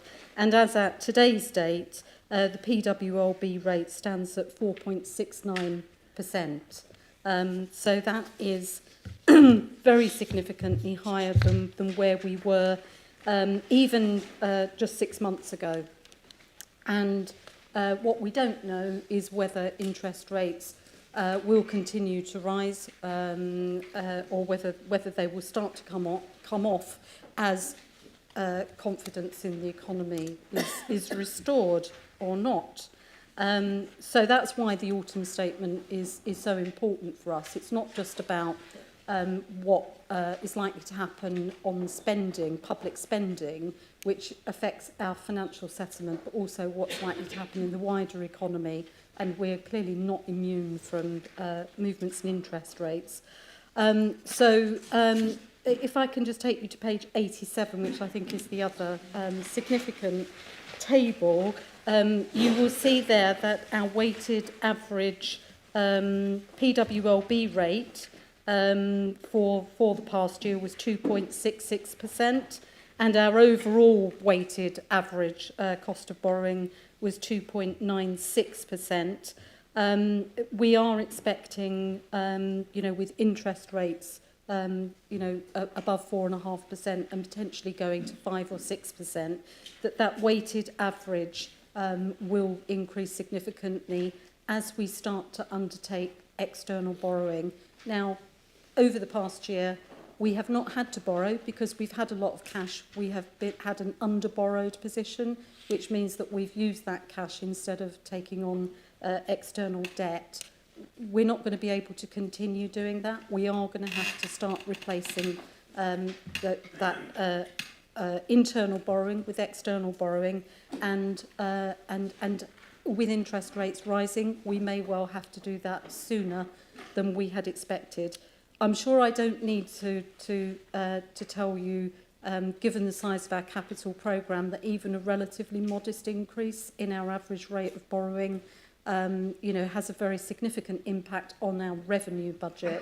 This is one of the issues that we're going to have to consider really quite carefully when it comes to setting the budget in the new year, about the size of capital programme that we can afford going forwards. Inevitably, I think there will be an impact on our ability, both in terms of delivering the current capital programme, but certainly in terms of sustaining the levels of investment that we've seen in recent years. More about all of that in the half-yearly report, which is due to go to Audit Committee at the end of this month. I think that's all I had to say, Chair. Thank you. You proposed that, Councillor Wearmouth, and somebody seconded that. Councillor Sanderson has seconded that. Are there any questions on that? Councillor Dickinson. Just a quick couple, because I feel like we need to ask something when John and people put in so much work to these things and everyone kind of like, oh God, loads of pages of graphs. Anyway, so there's a couple of things, John. I really do hope that we get and continue to have a stable Chancellor so people like you can work this type of stuff out, because it must be a terrible time trying to work out what on earth's going on. And it does impact local government, and it does impact interest rates, and it does impact capital spend. And capital spend translates into revenue, which is people, jobs, services, and all the other things. So we've got to absolutely nail a capital programme that's affordable, that won't impact the revenue account. One of the things in the headlines in here, and forgive me because it might go somewhere else, and I understand that this is a performance report, so it might not be in here. But when we look at the amount of money that we received and distributed on behalf of the government for COVID-19 response, we have discussed previously, you and I, but also in different forums, about how many or how much of that was fraudulently claimed and where that would then be reported back so that we can have some oversight of that. And forgive me, because I'm not on audit anymore, it might have been there, dealt with and done, which is fine. But it would have been helpful for context just to understand between the amounts that we received and distributed, how much, if any, was recovered from fraudulent individuals or companies claiming funds of a COVID nature that they weren't entitled to, because we were doing a lot of work on recovery and making sure that we were giving it to the right people and places. Thank you. Okay, Chair. Thank you, Chair. Yes, Councillor Dickinson, there was a report to Scrutiny Committee very recently, Corporate Services Scrutiny Committee, on the outcome of all the COVID business grants. We have detected very low levels of fraud, just a handful of cases in Northumberland that we think are fraudulent, and we have referred. We've reported to Bays and you know, through the normal channels. There is a much bigger exercise, national exercise, that's going on at the moment, the post-payment assurance process, which Bays are undertaking. And in fact, just today, I signed off the last of the returns on the various grant schemes, because, you know, as members will be aware, there were multiple grant schemes and each one of them has had a slightly different assurance process. But we have just sent off today the very last of those. What we're expecting is that Bays, having done those post-payment assurance checks, will then publish some information about, you know, across the whole programme, across all councils, levels of fraud and error. But of course, as they are going through those assurance processes, if they pick up on anything that looks suspicious in, you know, that relates to Northumberland, that will be fed back to us. And at that point, I would expect us to do some further sampling, as we normally would, you know, with internal audit. If you detect anything that doesn't look quite right, you always then go and look at a bigger sample size. And I think that will tell us if we've got a bigger problem than perhaps we think we have, but hopefully not. Thank you. Thanks for that reassurance, John. Any more questions? I can't see them, so I'll go into debate if there's any debate. Is there any debate on this one at all? Councillor Reid. Thanks, Chair. It's just, we always applaud this because it's very technical and it's very difficult, and all of us just assume it must be right because we're all still here. Because if it wasn't right, you know, it would be a disaster. So first of all, I would just like to thank everybody that puts the effort into getting this right, to keeping our money safe and putting it in places where we get a return. And the way we manage our money has always been very good. And so thanks for that.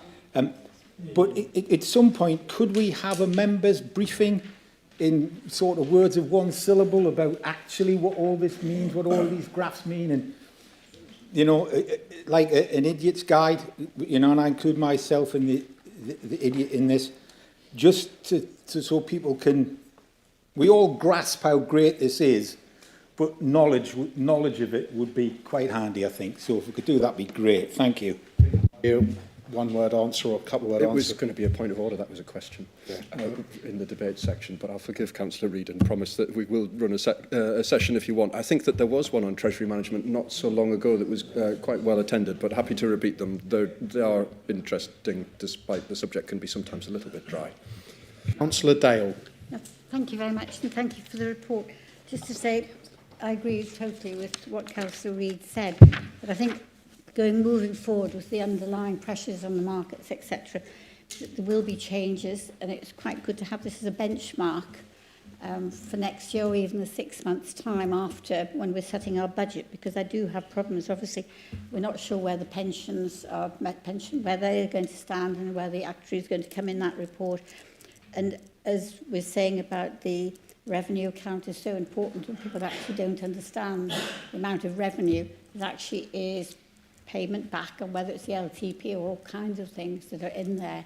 And I think that the bigger understanding about how difficult it is to actually balance our revenue account every year, and it's going to get, well, it's going to get more and more difficult unless the government start by providing us with better funding settlement. And I can't see, I mean, this year they didn't provide something till January. This year, so whether we're not going to get it till January next year, I don't know. It'd be good to hear, but at the present time, we've got real problems with the revenue and the economy of the country too. Thank you, Councillor Dale. Councillor Sanderson. Thank you. Chairman, I think on the back of what Councillor Reid has said, I think what we should do is one of two things. Either see if there are some member training opportunities to have with neighbouring authorities, and that's something that we have asked that we look at soon, because that makes it often much more interesting meeting members from other councils nearby. Or alternatively, we could have a policy conference in January, which is, I think, personally, I think it's a better approach because it allows people to have a dialogue, and it's not we're not kind of telling members what to think. We're actually having that conversation and input from members from all parties. So I think if you leave that one with us, we'll look at one of those two options. Thank you. Anyone else for the debate here? I can't see anyone. So it's been proposed and seconded. All those in favour? All those against? All those abstaining? That's unanimous. Thank you very much on that. I'll go on to the next item of the agenda, which is item 12, which is the... Oh, no, I'm going too quickly. Item 11, beg your pardon, which is community governance reviews. And this is to consider the outcome of the 3 community governance reviews in the county, page 99 to 106, and it's Councillor Wearmouth again. No, it's not. It's actually me. It is, I beg your pardon, yes. And I would just like to propose this report, please. And Councillor Wearmouth had to go off on urgent business, so I'm happy to propose this report and recommendations. Okay, it's been seconded. Are there any questions on the report? Councillor Morford. So it says on page 100, with regard to the Allendale Parish Council governance review, that they had initially requested the council was reduced to 8 and then changed their mind and asked for 11. But the county council have decided to retain the status quo at 13. But the report doesn't really explain why the county council rejected the parish council's request for 11 parish councillors. Just wondering if anyone could explain that to me. Is there anyone available to explain that? We're all looking at you, Councillor Horncastle. Do you know this reason? Because I would ask... Yeah, it's a question that Councillor Morford asked on the reason for the number of councillors in Allendale, which we wish to be reduced, but the county council said retain at 13. Was there a reason for that? Right, what happened was Allendale Parish Council historically has always had 13 members. And like all parish councils many years ago, it was hotly contested. Quite often, 20 plus people want after them 13 seats. But things change, as a lot of you might have seen with parish councils, not so much with the town councils.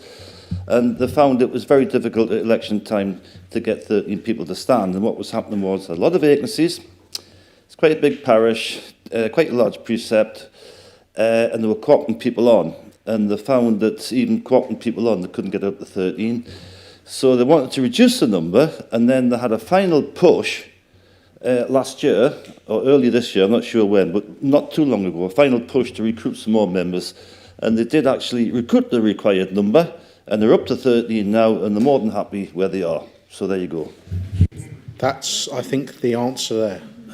Okay, is there any other questions?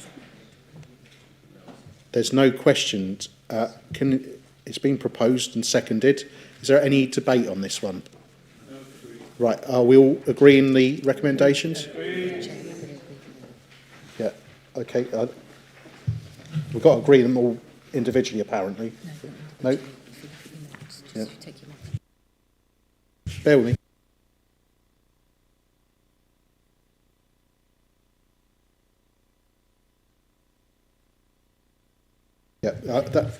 Yeah, I just wanted to note that we agree in the recommendations to be agreed with regards to all 3 community governance reviews, which I think we did anyway, so we're all agreed with that. Great, thank you very much. Just keeping myself right, beg your pardon, everyone. Okay, so I go to item 12 on the agenda, which is the appointment of additional independent persons. which is page 107 to 110, and I'm going to present this one because I was involved with it, so just bear me 1 second. The purpose of this report is to update members on the recruitment process for 2 additional persons for the Standards Committee.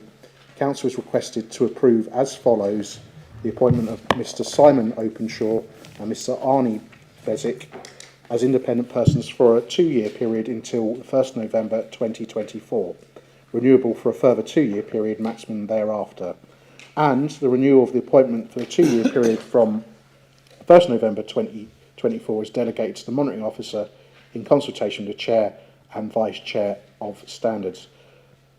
I will formally, before I just go to propose that, I'd say thank you very much to Joe Jackson, who's the Chair of the Standards Committee, to Liz Dunn, who joined me in 2 days' worth of interviews, some very, very, very good interviews, I have to say, and to the support we got from the monitoring officer in respect of that. So I'd like to formally propose it, and I'm going to see if Councillor Dunn may wish to second that as being on the interview panel. Excellent. Are there any questions on that? Councillor Hill. Thank you, Chair. I really welcome this, having extra additional independent persons. Can I just ask, though, for your response? The only thing that's half a question mark in my mind is recommendation 2, in terms of the renewal of the appointments for a 2-year period is delegated to the monitoring officer in consultation with the Chair and Vice Chair of the Standards Committee. Now, I'm sure in reality there wouldn't be any issue. I think we'd be quite confident. But just possibly hypothetically, would that mean that, just say for argument's sake, the Council had reason to be concerned, and I'm speaking generally and probably hopefully hypothetically, would I be right in saying that the monitoring officer, the Chair and the Vice Chair of Standards would make the decision regardless? Because, of course, the monitoring officer and the Chair of the Standards Committee are not elected councillors. You'd have one elected councillor making that decision. And it has been the move from the administration, which I agree with, following the Kohler report, to be a members-led administration. So I just had a little query on that. So I don't know if... To bring the monitoring Thank officer you. on that one. Thank you, Chair. Thank you, Councillor Hill. Delegations can happen to officers directly, as you know. So this would be a delegation directly to the monitoring officer and in consultation with the Chair and the Vice Chair. As you quite rightly say, that the Chair is independent, so it would mean consultation with the Vice Chair, who currently is our Business Chair. With regard to whether we would continue an appointment of independent persons if we believe that they're not no longer appropriate or no longer perhaps performing in the way that we would want them to, of course that delegation wouldn't be exercised. And that would be brought back here, or their contract will be terminated. The way that we have their terms and references now is that to say that it is renewable after 2 years, but it's not going to happen automatically.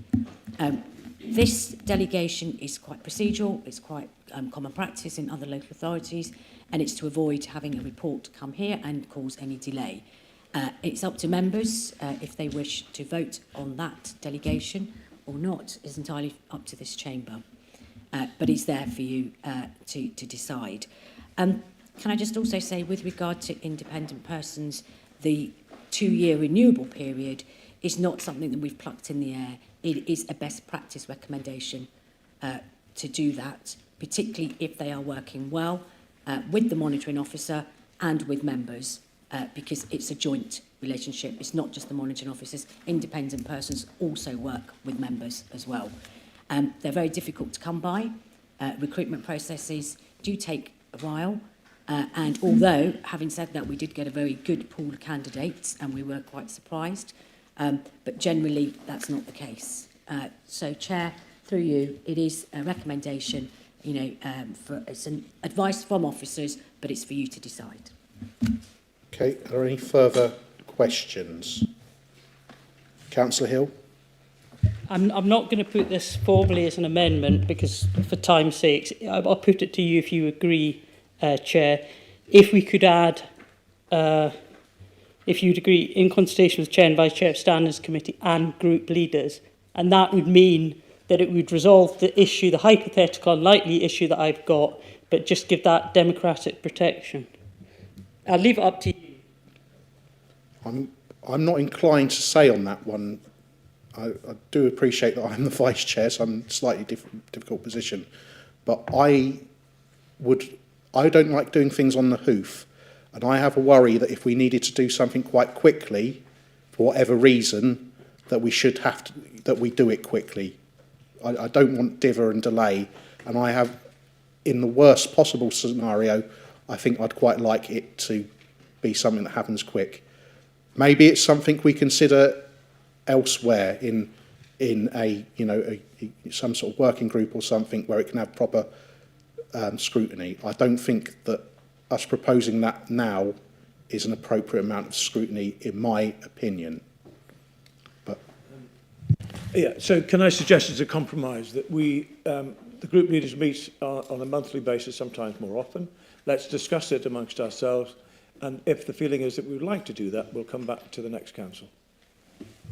I think that's fair enough. People are happy with that. Okay. Right. Are there any more questions?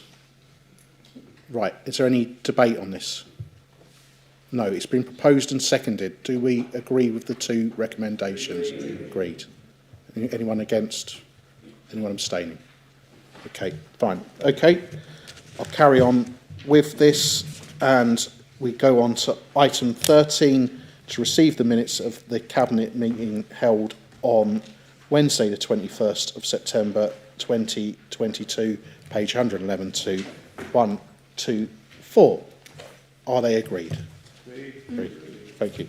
At 14, I go to receive and consider minutes from the following committees, and the first one will be on page 125 to 130, Corporate Services and Economic Growth, Overview and Scrutiny Committee, Councillor Bourne.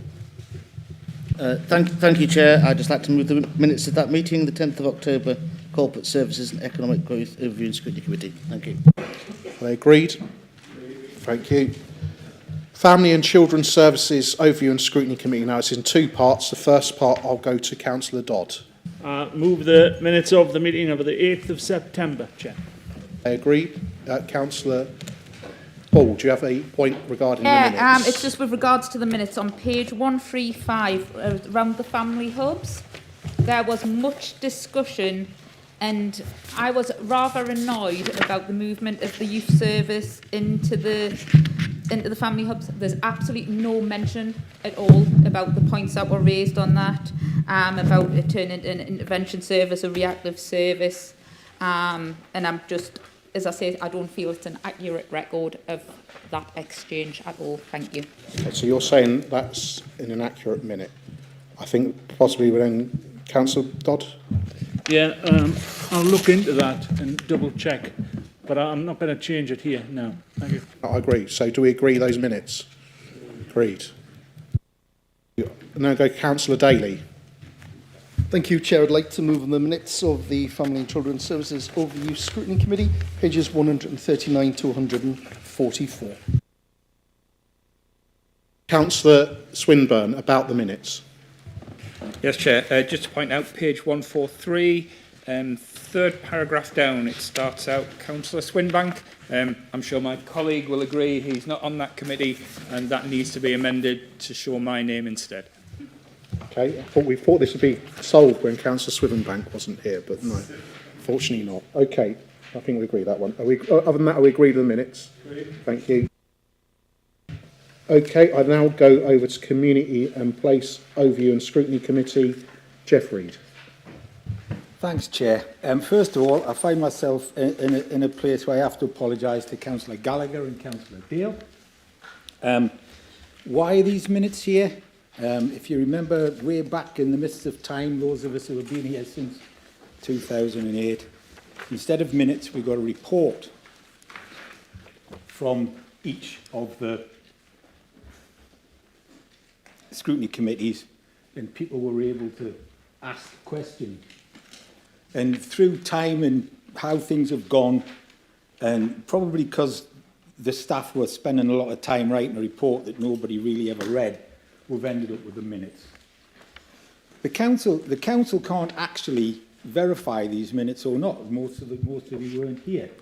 The reason these minutes are here, and if you look in the I did look in the Constitution, so that's why I find myself in this position. What's supposed to happen is that people who weren't at the meeting, who aren't on the committee, find something in these minutes that they want to comment on, then they should. So I apologise for my outburst last time. It was from a place of ignorance. I shall try and remember to listen when people tell me stuff next time. So I present the minutes of the Communities in Place Overview and Scrutiny on pages 145 and 154. And if anyone has any questions about any of the points... Actually, I'll be happy point to of order deal with here. them. The monitoring officer is coming in here. Excellent. I think the monitoring officer is better placed to answer this than While yourself. we're waiting for her to stand, can I just say, it wasn't until about 2:15 I realised that the whole agenda has been turned round. We used to do the minutes beforehand and then do the business, but we've magically done the business and now we're doing the minutes. And actually, I think this is a better way of doing it. So well done, Chair. Point of order is coming here. Thank you. Through you, Chair. Can I just say point of order for the Chamber? Your Constitution Procedure Rules on page 93, which have been adopted by you, do not mention minutes. I have to say that because it is inaccurate. What it does say is to receive reports and to receive questions and answers on the business of joint arrangements and lots of other things, but it doesn't actually say minutes. So I'd like that, unless Councillor Councillor Reid has found it somewhere else, and I haven't. Okay, Councillor Reid. No, I'll just thank the monitoring officer for the explanation. I think is what I said. If I didn't say it that way, I apologise. Perhaps you could swap place and you could speak for me from now on. It's supposed to be a note, and it's not. The minutes. So we shouldn't be standing up saying accept them and all that. It should be, there should be a report. But to save time and energy from the officers, it was decided to put the minutes here. Oh. So, I think the situation has been explained reasonably well here. It has. And it's something that has been thought about a lot behind the scenes. And what I would suggest is your colleague sitting next to you is on the Constitution Working Group. It probably needs tidying up in the Constitution. Or taking out completely so nobody can ask a question about scrutiny. We'll come to that point. Councillor, but for the time being, I'm going to take points on the minutes. But Councillor Dodd. Yes, I need to highlight something in this report. I am working with officers, and it's on about Storm Arwen.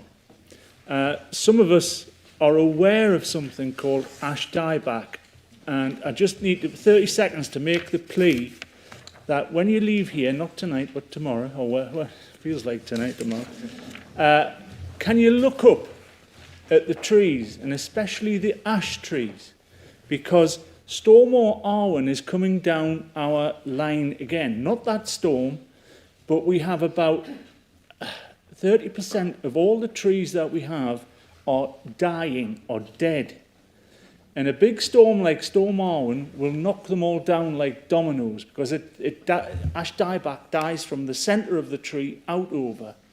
And we do have an awful lot of trees. I'll be talking millions of trees.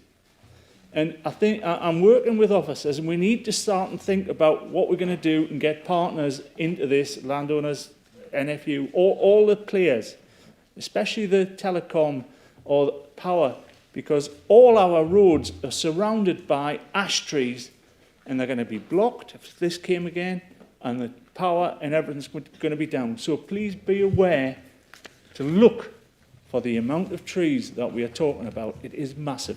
Thank you, Councillor Dodd. I indulged yourself there because I knew it was going to be a serious and non-party political point. Did Councillor Sanderson wish to say something on a serious and non-party political point on that? I always do. I would just say well done for raising this. I have said to you that it's absolutely the right thing for scrutiny to be looking at, because we do need to have some answers. We do need to be thinking ahead, because unquestionably there's going to be severe issues arising from dead ash trees crossing paths, crossing highways.